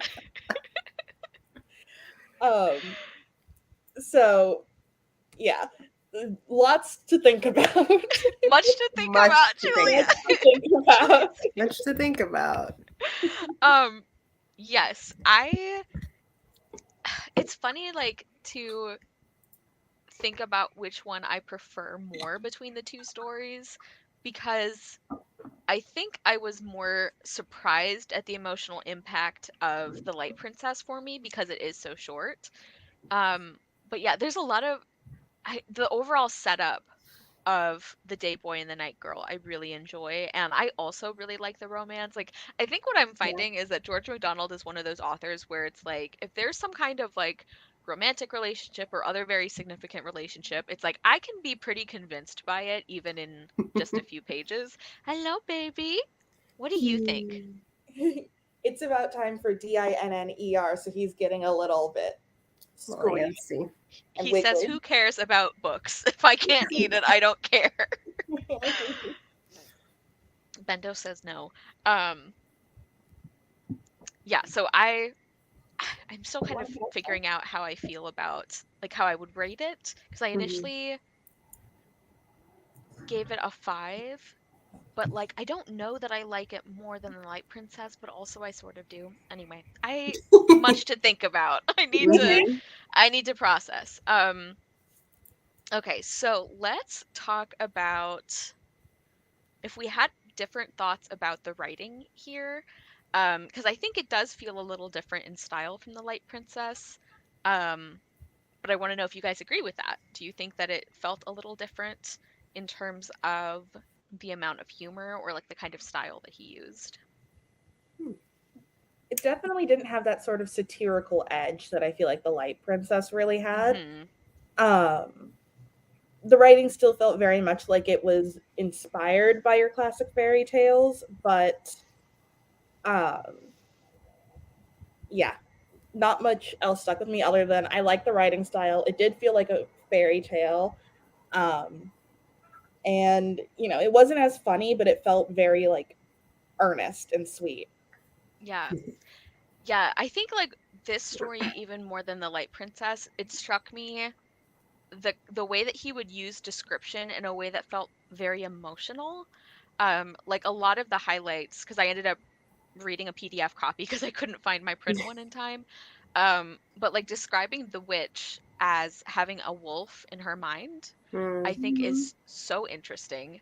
And there's a lot of passages like that that I just think are very like evocative, like describing one of the I think it was one of the two mothers as being haunted with smiles.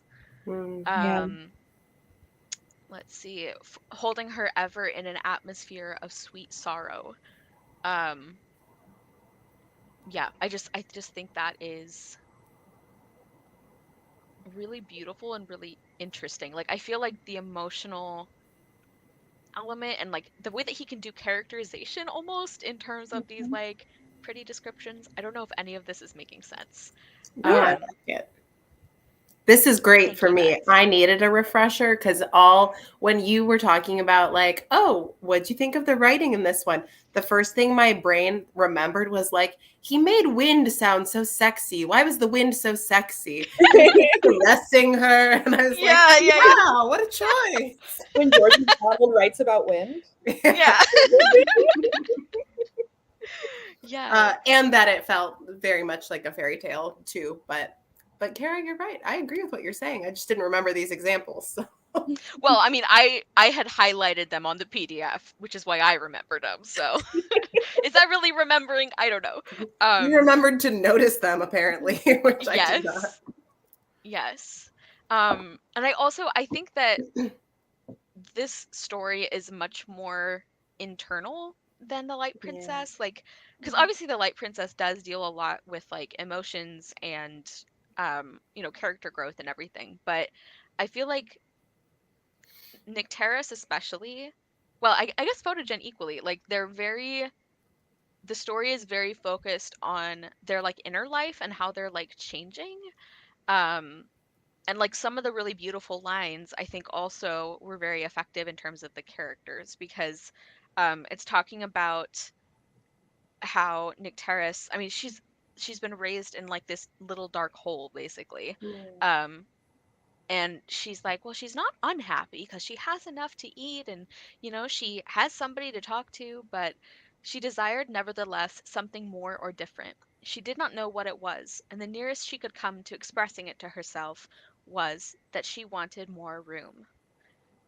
I don't know, I thought that was very beautiful, very Yeah. It's emotional. very beautiful. And I think it's very cleverly said because all she knows is her room, right? Like literally her Yes. room. And she wants more Mhm. room, but like more room.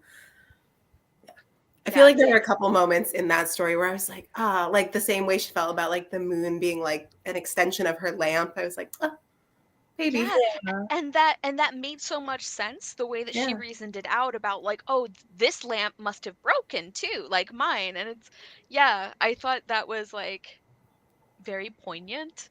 And it's like later in the same chapter, she would sit for an hour together gazing up at the lamp, and her heart would swell as she gazed. She would wonder what had hurt her when she found her face wet with tears, and then would wonder how she could have been hurt without knowing it. She never looked thus at the lamp except when she was alone. Like, I don't know. I think that those like few sentences do so much work in the story because it's like Yeah. it gives you such a good sense of like who Nycteris is. Um, and also how even though she doesn't understand, she hasn't been allowed to understand a lot of things about the world around her, that she has that inner sense of like how she responds to like beauty or longing, and also recognizing that this is something I shouldn't do around the witch, like Yeah. Mhm. I just, yeah. Yeah. I have a question, Kara, that you might know more than me. Do you know if George MacDonald wrote his books for a particular like age group? Like, are these meant to be enjoyed by kids, adults, both? Like, That's a really good question. I think that he had like different intentions for different stories. Like I'm pretty sure that the Light Princess was intended for children. Yeah. Um, and also The Princess and the Goblin was as well. But Fantastes, I think, is an adult novel. Not because it's like inappropriate, but like it just the kinds of like emotions that it deals with and I don't know, like the some of the elements of the story, I think, not that kids couldn't understand it, but it wouldn't Mhm. resonate the same way. Mm. So I think he actually wrote fairly widely.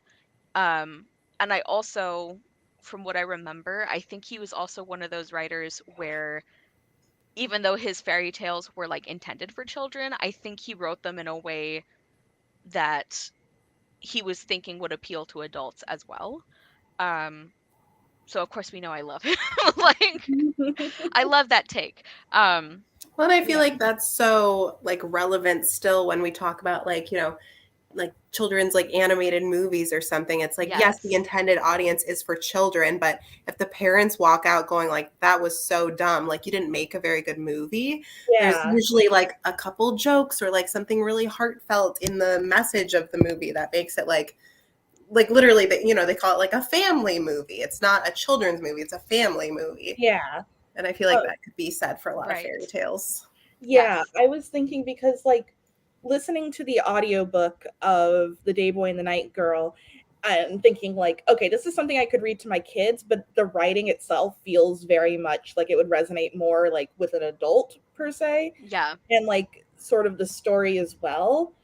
Whereas The Light Princess, which feels less dark and less grown, but still has a very good message that I think anyone can understand. The writing felt a little bit more like, for lack of a better term, juvenile, which I don't mean to sound like bad. It just It means could like, appeal to young readers as well. yeah, yeah, Yeah. I think that that's a very good point. I agree with that. And I think even like some of the emotional stuff in The Day Boy and the Night Girl, it's like not that kids wouldn't understand the words, but like the passage about Nick Terrace like crying and she doesn't know why, like yeah, that's something that some kids could probably have experienced, but mostly it's going to be like teens and up. Like that feeling of like bittersweetness almost. I feel like that is something that you get as you get older. Um, yeah. So yeah. I agree, Taylor. I was thinking about that too. Given that, oh no, these aren't the first because we read Heidi, but just with them being intended for younger audiences and reading them for this, like I always picture to myself, I'm like, who is the child that I would read this aloud to? Like, how old are they? Like, what's their Yeah. deal? And like for both of these stories, I'm like, we're talking like upper elementary, middle school to me Yeah. because, like, well, first of all, I'm like, she calls him stupid. I don't want to teach. I Yes. don't want to teach a young child to call someone stupid when they do something you don't like. That's not appropriate. But yeah, there is just like a lot that I feel like would warrant explaining otherwise, because you're like, well, they said this because this, or oh, that word means this, and it's like giving a lot of context, whereas I think an older child more in like that middle grade nowadays range um, would be more like prepared to either ask questions about the things that they're not really understanding, or would just get it more. Yeah. Yeah, I agree. Um, Continuing on with some of the more thematic stuff before we get into characters is do you guys feel like this story plays into gender roles or subverts them? Like we talked about that with the Light Princess. I feel like that's even more of a thing in this story. Mm-hmm. Um, so how do you think it used like gender stereotypes basically, if Hmm. it did? I thought it was very interesting. Um, I do think it was trying to subvert them personally. Because like when, the night came and Fujin would be so terrified and he was like ashamed to be so Mm-hmm. fearful and like emotional. And, she just didn't get it. Darius was like, dude, this is what's up. Like, I don't know your problem, but like, it's okay. It's great up Um, here. Yeah. yeah. So even though, she obviously had her own problems when the day came, I think there was something that was trying to be said for like, Yeah. he feels like it's like unnatural. Like, why would I be so afraid? Like, Yeah. like I can't let you see me like this. And it's like, no, you're allowed to be afraid of things. Like, Yeah. Yeah. And there's Yeah. something just so sweet about Nick Terrace, like providing him comfort by letting him lay his head in her lap. But it's a very like emotional form of comforting, but also Mhm. the fact that he's like scared of the dark and he sort of lets her see that vulnerability as well Yeah. is sort of subversive. Yeah. Um, I think you guys answered that beautifully. I really agree. I think like one of the things that I have consistently enjoyed about George MacDonald's stories is I feel like there's some like proto-feminism undertones in some of them, especially. And I think like this story is one of the examples where I don't know. I think it'd be hard for somebody to convince me that he didn't mean any of that. You know, like Mhm. especially oh my gosh, one of my favorite lines where she's like, "Oh, no, you're right. You're not a girl because you're afraid and girls don't get afraid." And I'm like, "I love you, Nick Terrace." Um I thought that was so funny. But I was like, yeah, it would make sense. How would she know what a boy is? yeah, Like um yeah, so I yeah. agree. I Why think would that she know if she doesn't know what the moon is and yeah. what like anything is? Like, And why would she he's know the like existence of a boy? Photogen is so offended when he's like, I am not a girl. No, not And a girl. she's like, what's the big deal? Like being a girl is great. And he's like, I'm not though. Yeah, like I feel like this story kind of edges into commenting on toxic masculinity in terms Mhm. of like the all the discussions about bravery and like you were saying Julia, like he's so ashamed that he's afraid of something even though like it makes total sense why he would be afraid. Like imagine never seeing night and all of a sudden you're by yourself and it's Yeah. completely dark like Oh, Yeah. like people in the Middle Ages seeing an eclipse, like, I guess the world is ending. yeah. Like, Yeah. Um yes, and then also kind of I guess connected to that is the way this story talks about bravery, I think is super interesting. Mhm. So I don't know if you guys had specific thoughts on that. It could be connected to the gender discussion, but it doesn't have to be. Because like we see Photogen and Nycteris are both very afraid of the other, what would you call it? Half. time of day. Other half of yeah, other time of day. Um, so again, a non-question. Bravery. Let's talk about it. I well, I think I went first. So Julia, did you want to go? I mean, it doesn't matter either way. Like I said, I remember this one not as well. I liked reading each of them being like, don't worry, we can travel during this time because I'll be Yes. there to look out for you. Like, it was just very sweet. Even though the other one was like, I don't know about that.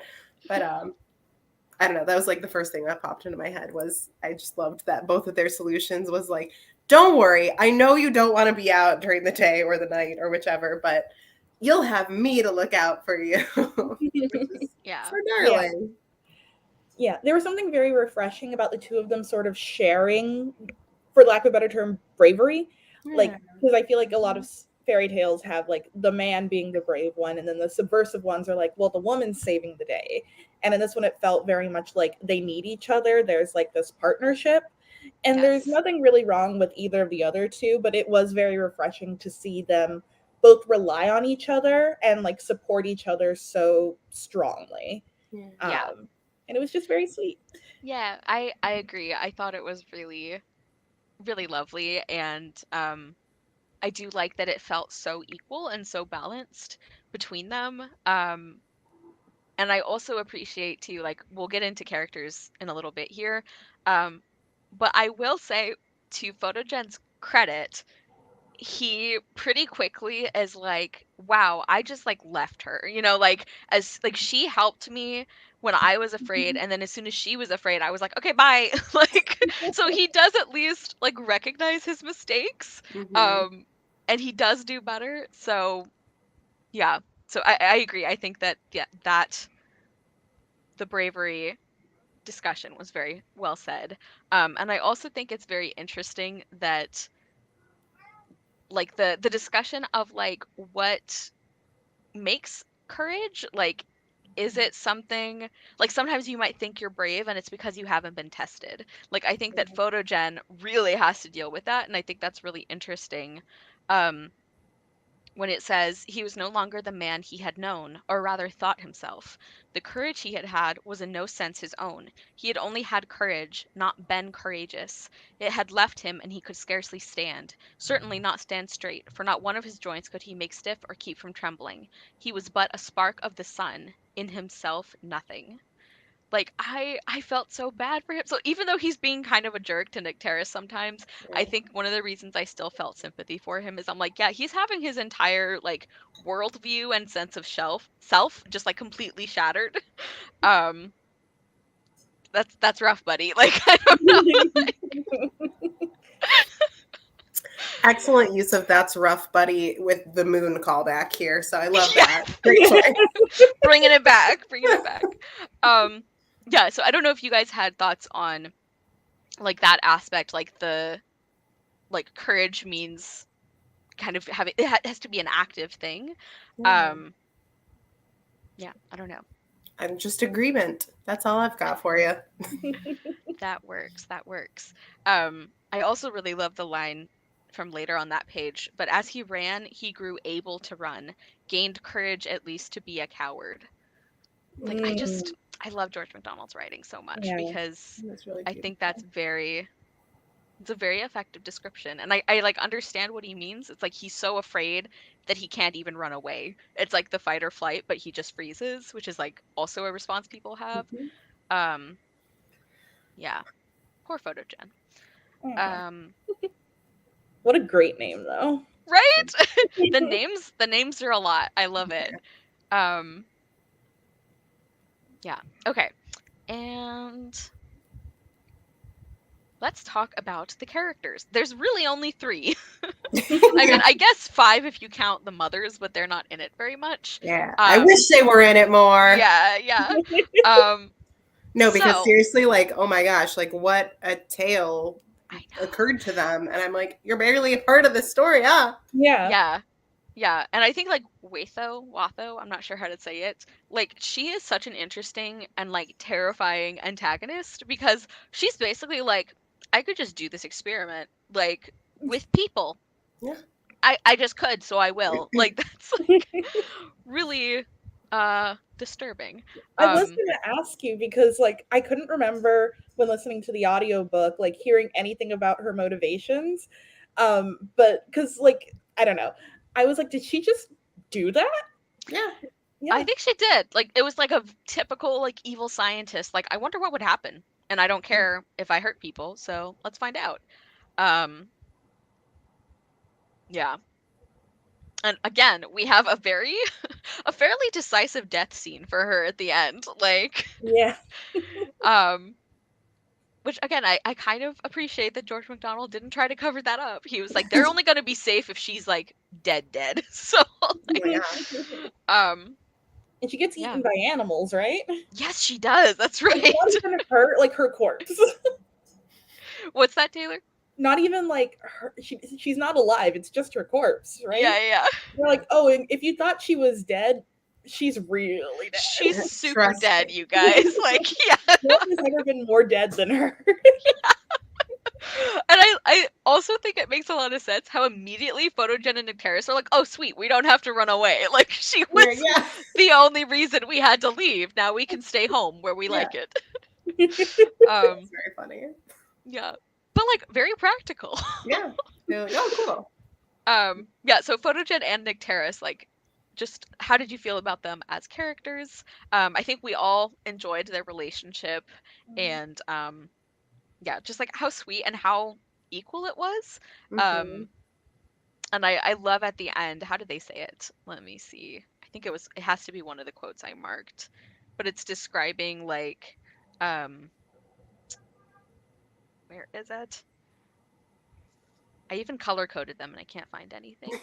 Um, okay, so he's like, okay, we should get married before we do anything else. He said, for then, the king himself can't part us, and if ever two people couldn't do the one without the other, those two are Nycteris and I. She has got to teach me to be a brave man in the dark, and I have got to look after her until she can bear the heat of the sun, and he helps her to see instead of blinding her. Um, I just love that, and I really love too that he says I have to look after her until she can bear the heat of the sun. So he's not saying like I have to be the big strong man. So as soon as she helps me do that, then I'm the one who's going to take care of her all the time. He's like we're helping each other to bear it ourselves. And I'm like Mhm. the mutual respect here is just Yeah. beautiful to Yeah. witness. Um And it also sort of like leans away from codependency. It's like eventually we'll yeah. be able to deal with this, but we need the Yeah. other one for now. Yeah. Yeah. George MacDonald in the 1800s like let's write a healthy relationship for the kids. Like Try to give them something to aspire to because they don't yeah. have many examples, I'm sure. Yeah. Yeah, it was like such a nice partnership. And I enjoyed both of their characters individually very Mhm. much as well. I mean, Nycteris, just like sweet child. I want to look after her. Yes. I want to be on that team who's like helping her learn how to bear the heat of the sun. Yeah. Um, I think there were just so many like beautiful passages when she first like made it out into the world a little bit, and I loved that. And then, I mean, for Photogen, like I can't help it if there's just like a golden boy. I do like him a lot. I just do. I like a King Arthur. I like a Peter Pevensey. I like a Photogen. Okay, it just happens every time. I don't know what it is. I'm the Yeah. blonde man apologist. Everyone needs Well, and one of the things that I have found, like, I guess in real life as well, but I was thinking, like, in fiction, it's like if there is something that can win me over to like a frustrating male character, it is like at least he admits when he's wrong. yeah, Like, there's nothing more attractive than a man who apologizes or who is like, that was stupid. I yep, won't do that anymore. Like, absolutely. so I feel you. I really loved both of them as well, like individually and also together. Um, and yeah, a lot of beautiful passages. And I don't remember if it was Taylor or Julia, which one of you guys was saying that it's like even though it's a very supportive relationship, it's not like an unhealthy or like codependent one. And I really love that like romantic part at the end where they're saying like, oh, it was only a year before Nycteris had come to love the day best because it was the clothing and crown of Photogen, and she saw that Yes. the day was greater than the night, and the sun more lordly than the moon, and Photogen had come to love the night best because it was the mother and home of Nycteris. You're gonna make me cry right now. It's so It's beautiful. so sweet. I love it. I think that's why it's like even though The Light Princess surprised me more with how emotionally deep it was, I think this one is going to have even more lasting power for me because I'm like I'm just like in my feelings about Yeah. these kids respecting each other. Yeah. Like I'm gonna have to um, read like the physical copy because like yes. listening to it was very beautiful, but it's harder for me to like retain specific sentences, and like the writing was very beautiful. Yeah. Yeah. So I want to And look at it with my own eyes. Yeah. of the two, that's the one I would be much more eager to reread. Like The Light Princess, like I'm gonna look into the musical and enjoy that, but I like this copy's from the library and I'm like, you can go back to the library. Like I'm not crying about it. I'm not like, no, I need this on my shelf. But I enjoyed reading it, you know what I mean? But like The Yeah. Day Boy and the Night Girl, I would sooner be like, let's revisit that. Yeah. You are like live armor to my heart. You keep the fear off me. How dare he how dare he write that? And when he's like he apologizes to her. I love it. I love a man who apologizes. I He's know. he says, I would not have behaved as I did last time if I had understood, but I thought you were mocking me, and I am so made that I cannot help being frightened at the darkness. I beg your pardon for leaving you as I did, for as I say, I did not understand. Like, He's a I good love them boy. both. Um, Oh, question, because I thought about it while reading The Light Princess. because that has a very specific time jump, and they're like, she's like 18 now, like straight up. Did they mention their ages in the Day Boy and the Night Girl? Because I was trying to remember how old they were. They're like Right. I teens, right? I Yeah, think I they think were like late teenagers. teens is Okay, what I'm thinking. cool, cool, cool. I Um mean, they're getting married, but who knows in a fairy tale, right, right? right.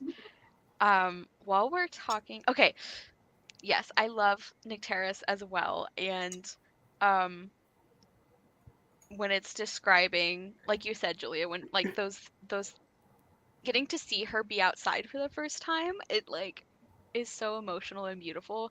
Um A beautiful moth brushed across the great blue eyes of Nycteris. She sprang to her feet to follow it, not in the spirit of the hunter, but of the lover. Her heart, like every heart, if only its fallen sides were cleared away, was an inexhaustible fountain of love. She loved everything she saw.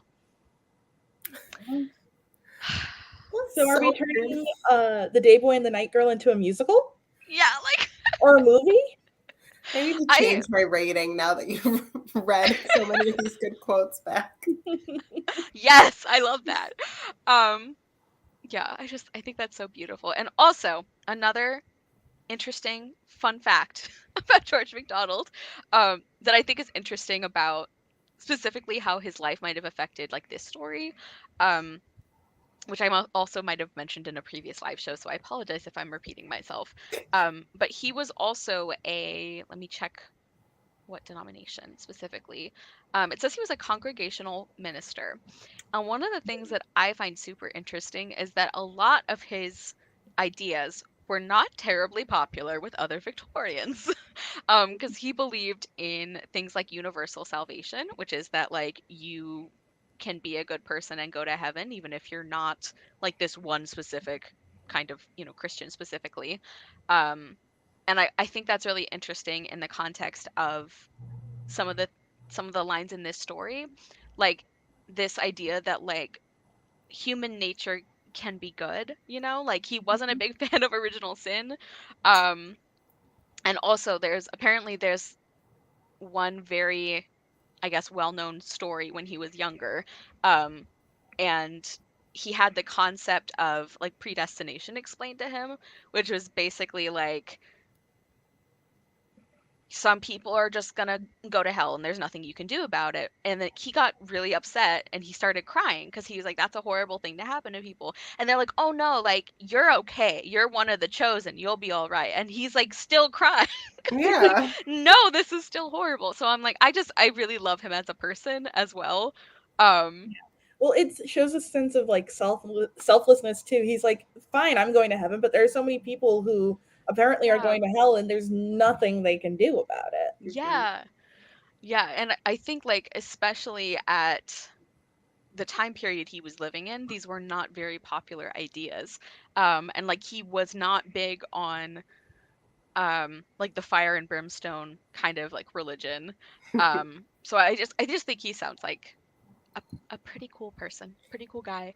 George Um, MacDonald, cool dude. Pretty cool dude, yeah. um, and I think that some of the passages in this story kind of reminded me of like the things that I had learned about like his like spiritual worldview, for example. I'm trying to find one of the ones that I thought about. Let's see.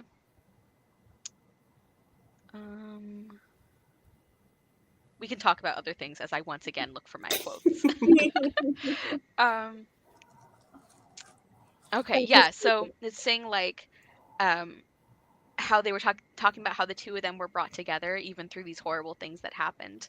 Um, No one knew anything of the father or mother of Nycteris, but when Aurora saw in the lovely girl her own azure eyes shining through night and its clouds, it made her think strange things, and wonder how even the wicked themselves may be a link to join together the good. Yeah. Uh, I may Yeah. have to reread it and change my rating. It's We've been converted. Mission accomplished. And also, you know what we haven't talked about, which I think is warranted, is the fact that the day boy and the night girl takes themes of like day, night, dark, light, and like neither of those is like the good and evil in this situation, Yeah. which is like normal theming for fairy tales and like classic stories. And he's like, no, these are both, these are our protagonists.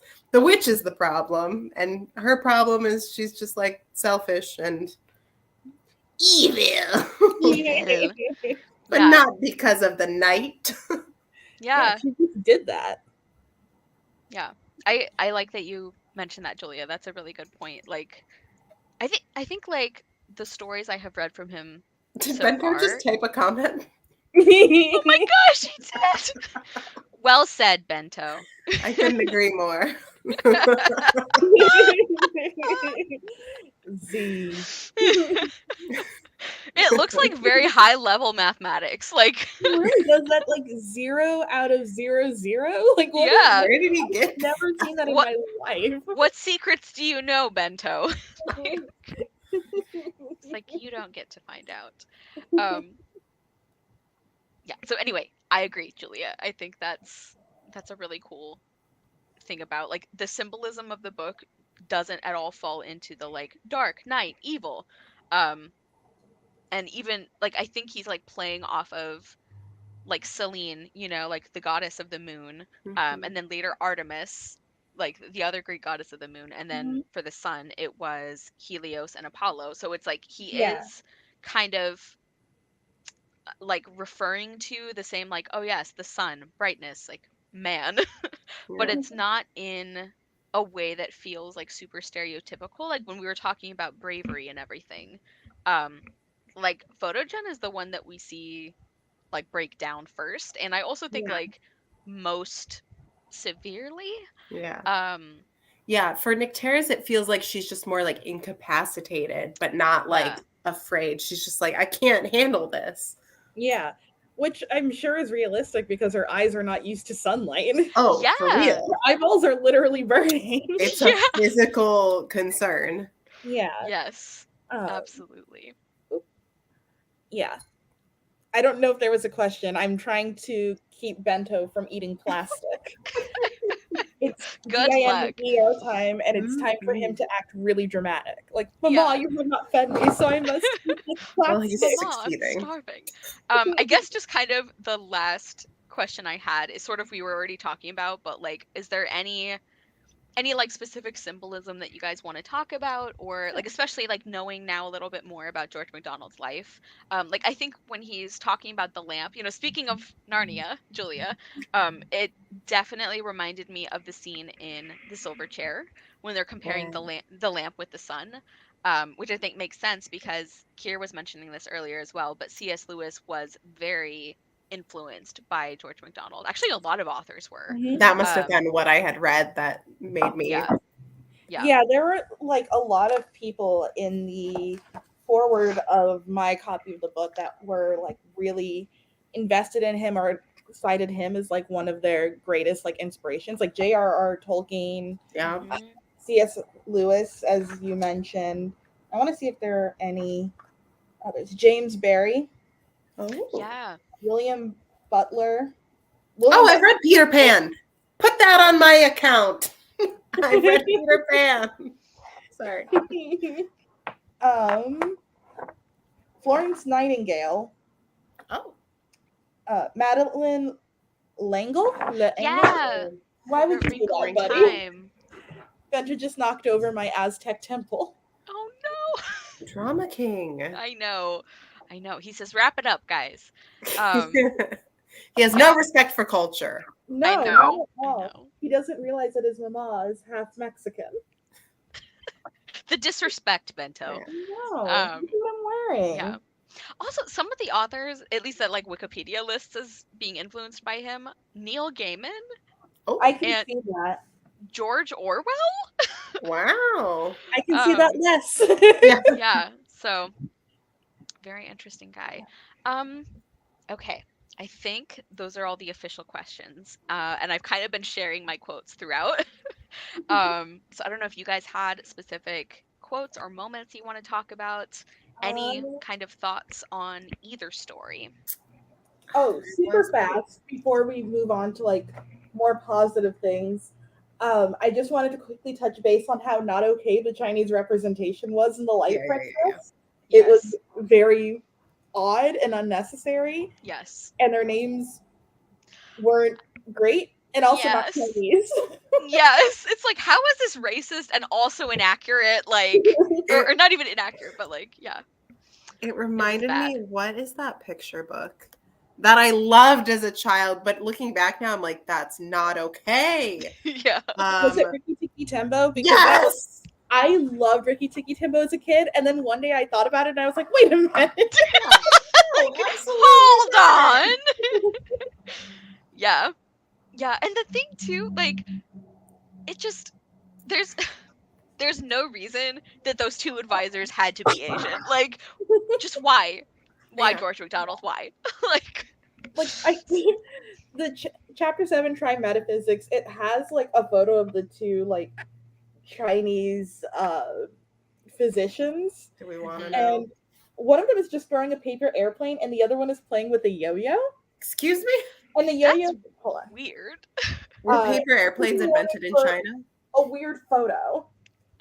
Yo-yos I think were invented in the Philippines, I could be Oh wrong. my god, the And like arts. the yo-yo has a yin and yang symbol. No, not this. That was my That's introduction to them, and I was like, oh, that's so bad. You're I like, think some like the illustrations are also like part of the they're like creating new racist things cuz like yeah, one of the things in the story that I was like, well, it could have been worse. Like I was like at least the advisors are not like portrayed as being idiots, you know? It's almost the opposite. They're like too erudite and everything, but yeah, like I just not that I that would know. be okay either, but and their names are Humdrum and I know. Copycat, which I I guess know. is supposed to be copycat. And nothing I don't. really comes from those names. I thought one was going to be like very boring, and the other one was just going to like copy whatever the other one said. But it's they were just named that. Here. I'm gonna make up for it with a pretty illustration from mine. There they are swimming. I am Oh, so jealous of your copy. Yeah, that's this is better. beautiful. Although she looks very creepy as a baby. Take a look at- Oh no!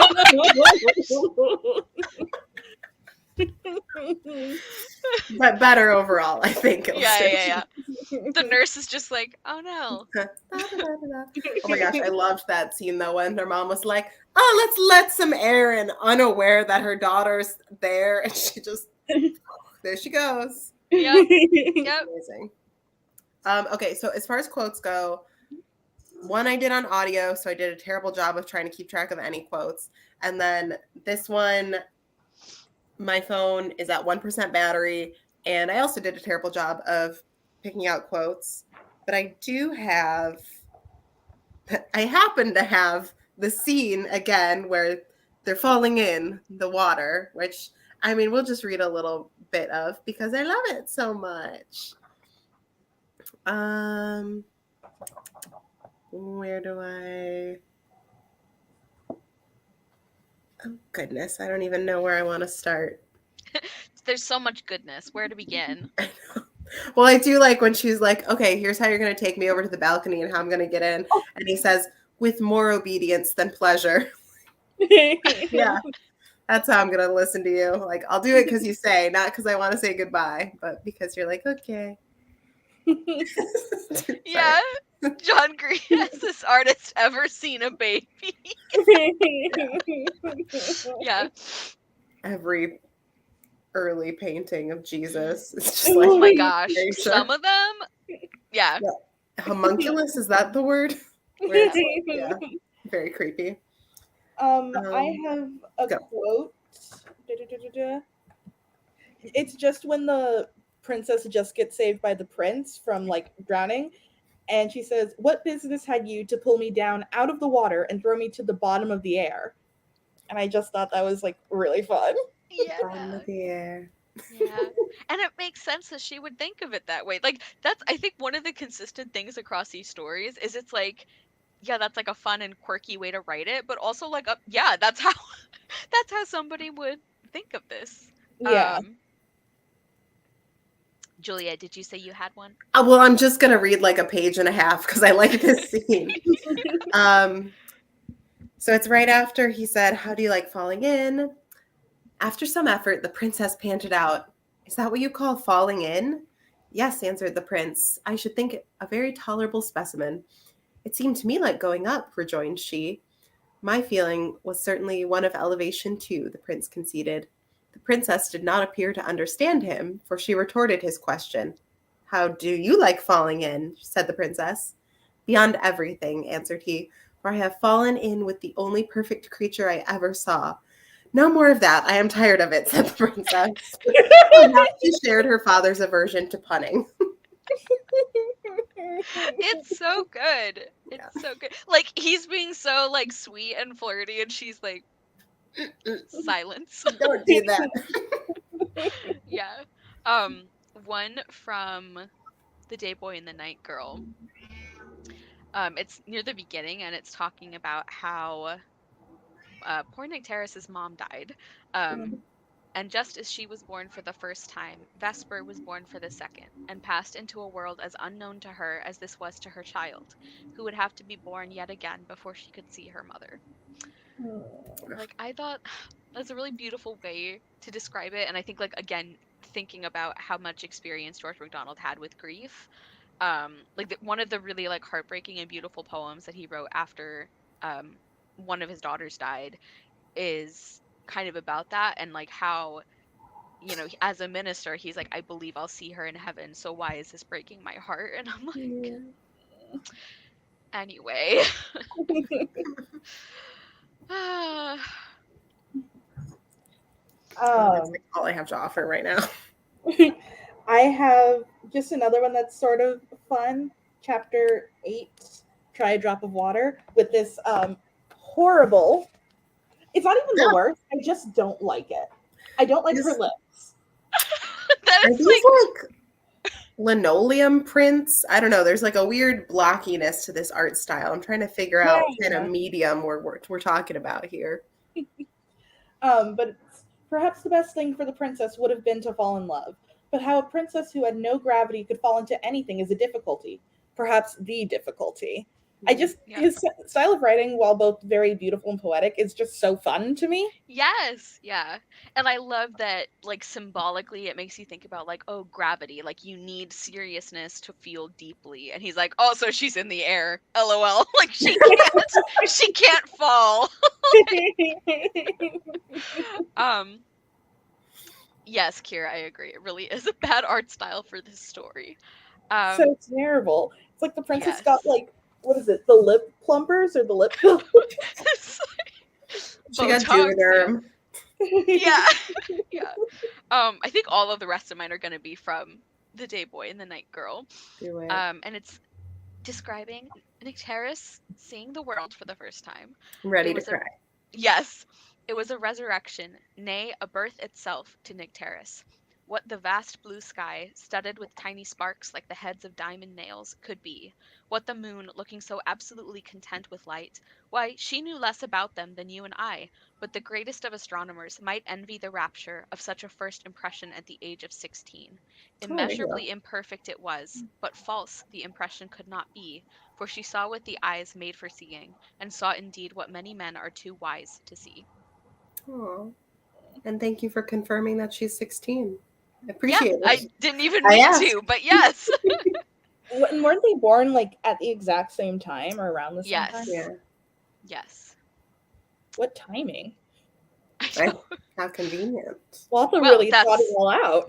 yeah, that's what gave the witch her idea. She's like, I mean, I've got them here. Like, might as well.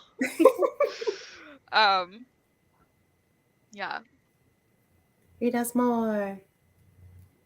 It was like a spiritual wine, filling her whole being with an intoxication of purest joy. To breathe was a perfect existence. It seemed to her the light itself she drew into her lungs. Possessed by the power of the gorgeous night, she seemed at one and the same moment annihilated and glorified. Ugh. The man can turn a phrase. Dang, George.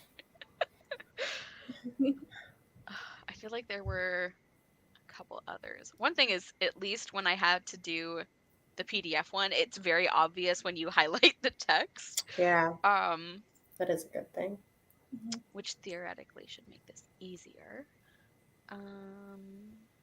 Let's see.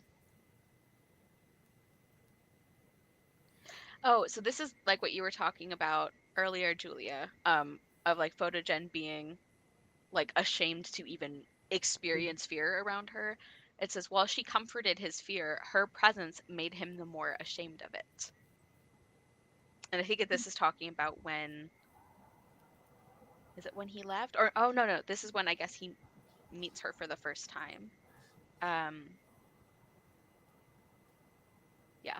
Oh, there's this one that I mentioned already. Like, oh, I see, returned Nycteris. No, of course, you can't be a girl. Girls are not afraid without reason. I understand now. It is because you are not a girl that you are so frightened. It's like I love it. Like KO'd. Like Finish him. yeah.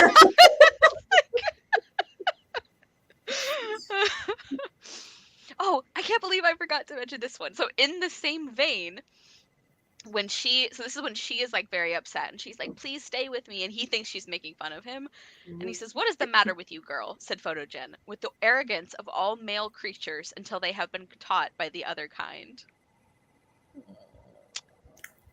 I'm like, Wow. George, like let's see. Oh, this is another great one about bravery for Photogen. A second time he was defeated and disgraced. Was his courage nothing more than the play of the sunlight on his brain?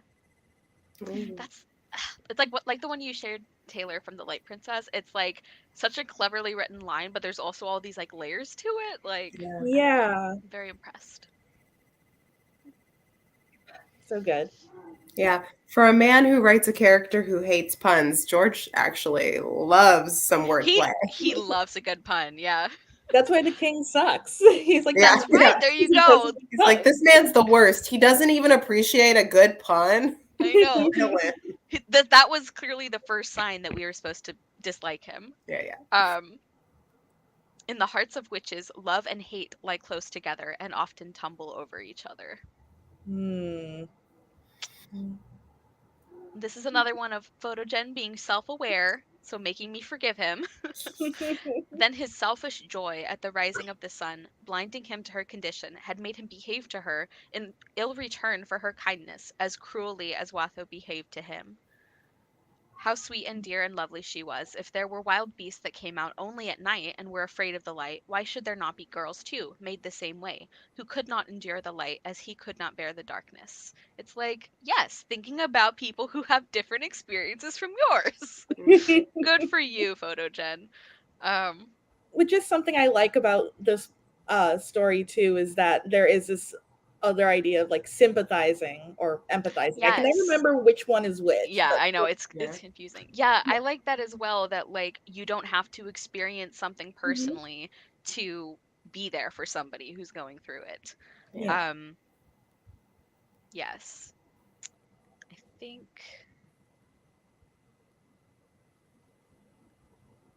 oh, okay.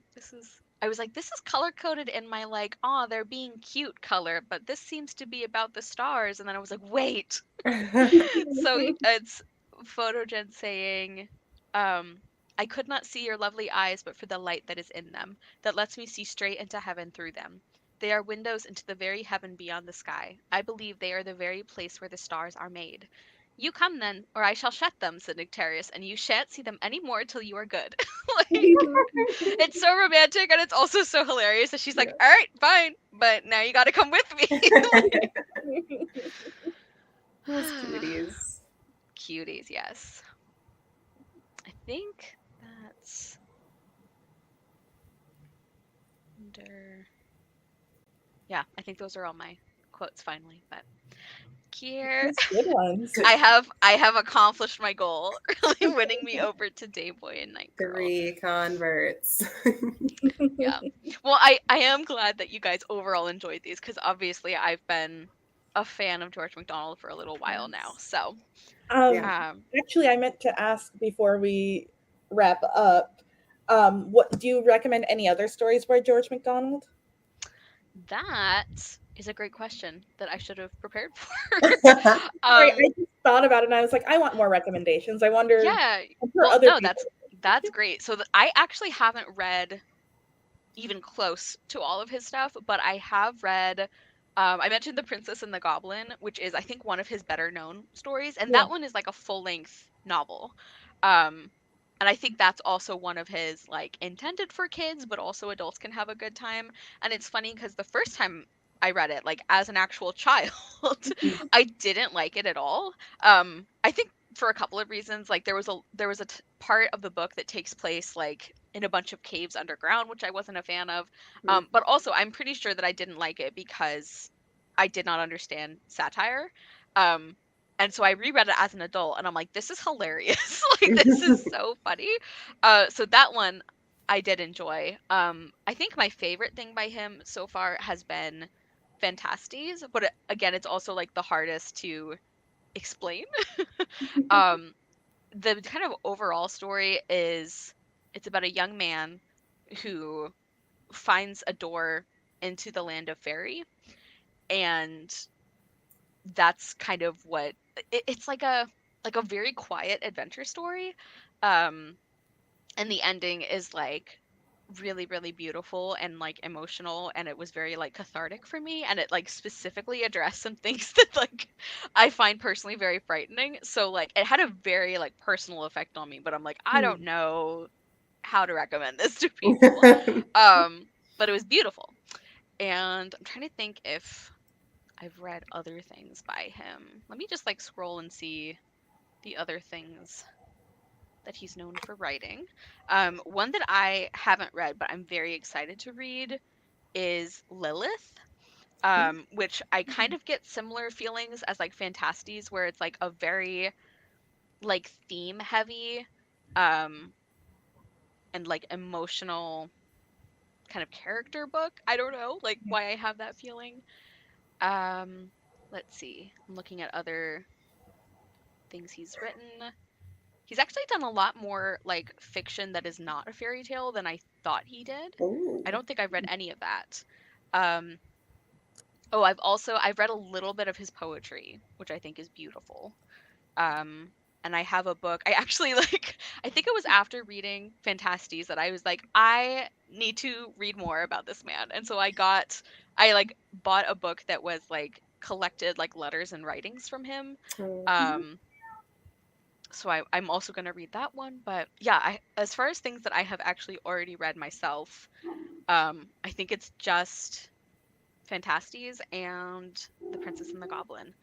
Um, but I would recommend both of those. That was a very long answer that actually It's a said good very little. No, it's a good jumping off point. I just added, or I just have the Lilith Wikipedia page up because I looked it up, and some of the more modern covers look really cool. Yes. Yeah. Um, I mean, yeah, it's the one of those original things. cover is not great, but I mean, that's to be expected of a cover in 1895. Yeah. Yeah. Yeah. Um, I pulled it up as well. Yeah, so this is very very theme focused, which is kind of what I expected. Um, yeah. Okay, I wondered. I was like Lilith as in Adam's first wife, and yes, apparently that is. Mhm. So, Apparently. sounds pretty cool. Yeah. Um, yeah, Kier says making plans to gift his books for my nephews. I've wanted to read Fantasties for so long, but still haven't picked it up. Yeah, in terms of like actually stories for children, I think probably some of his fairy tales would be better. Like I think I haven't read At the Back of the North Wind yet, but I know that one is one that people enjoy a lot.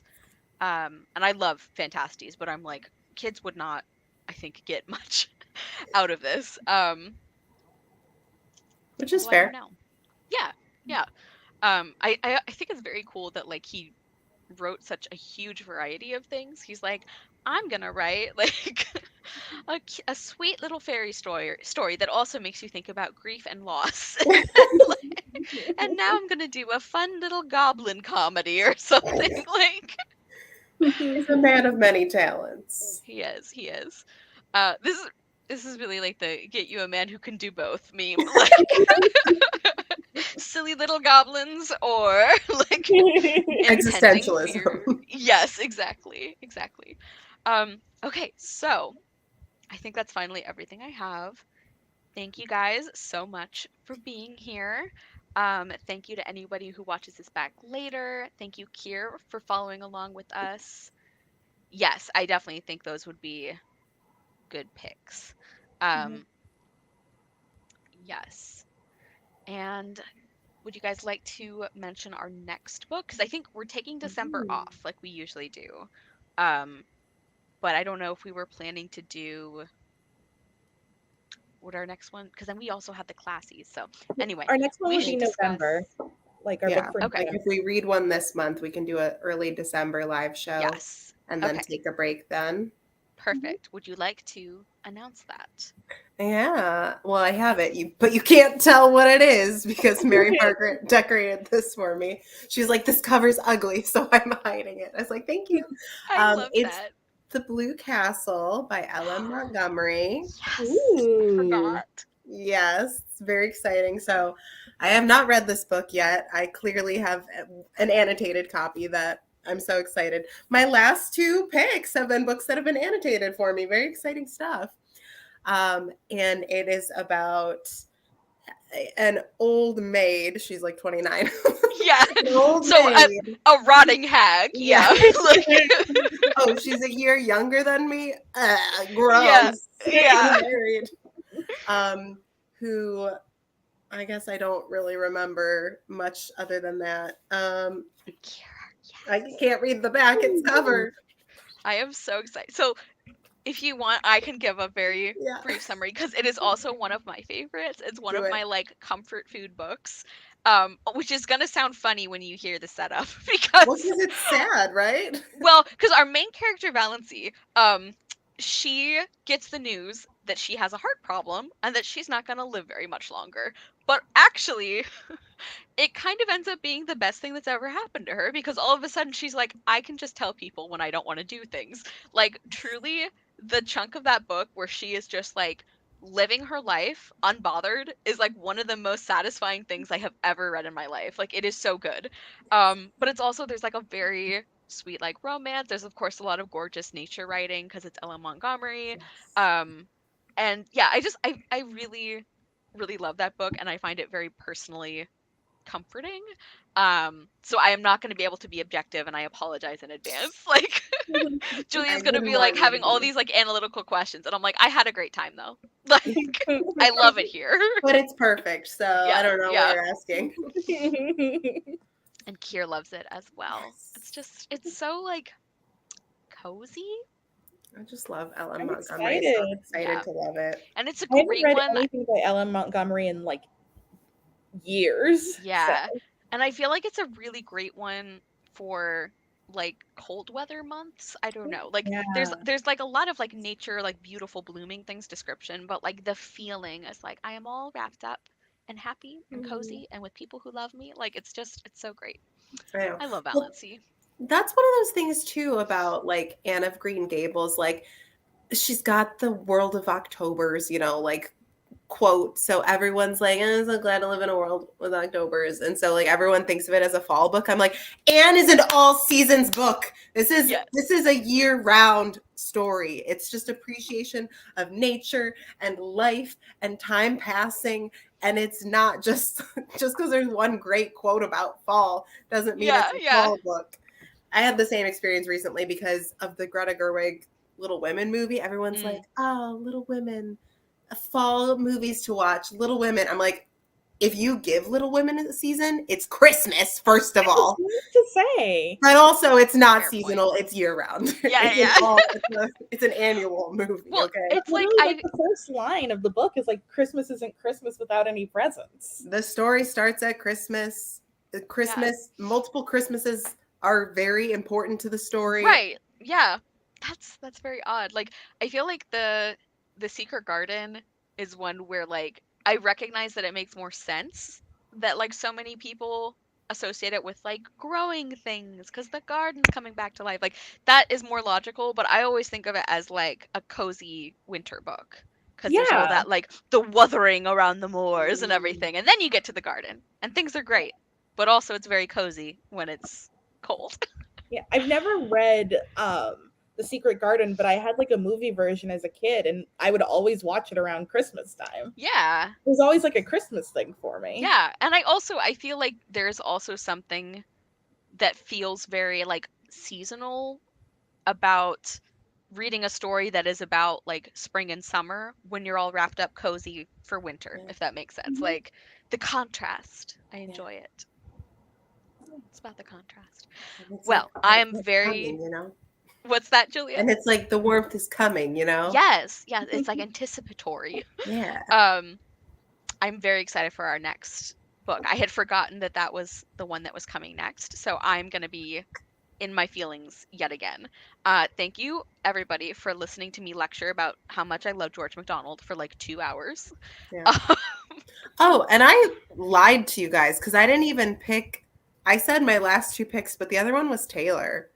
I I'm a know it's funny liar. because I keep thinking that both of those were your picks because I they're did such too. yeah, because they're such Julia books, but like But Taylor, thanks for picking. Thanks for picking A Room with a View, I guess. yeah, I think the Contributing it reason to myself. we group them like that is because with Poor Miss Finch and Room with a View, it was you were the one who liked it best out of the three of Mm, us. So I think maybe that's why it's sort of I don't know, yeah, something. stuck out. Kier tends to read classics October to May. Yeah. Yeah. You School start in time. Victober. That's right. That's right. Go through spring. Okay.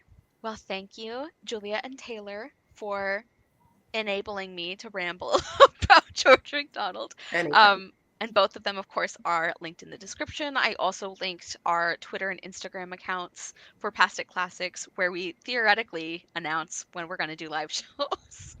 Sometimes, otherwise, it's like a pop up live show. You never know where we're going to be. Really exclusive. Yes, so exclusive. We don't even know when our live shows are yeah, so we will see you probably early December to discuss the Blue Castle. Yeah. Bye. Thank you all for being here.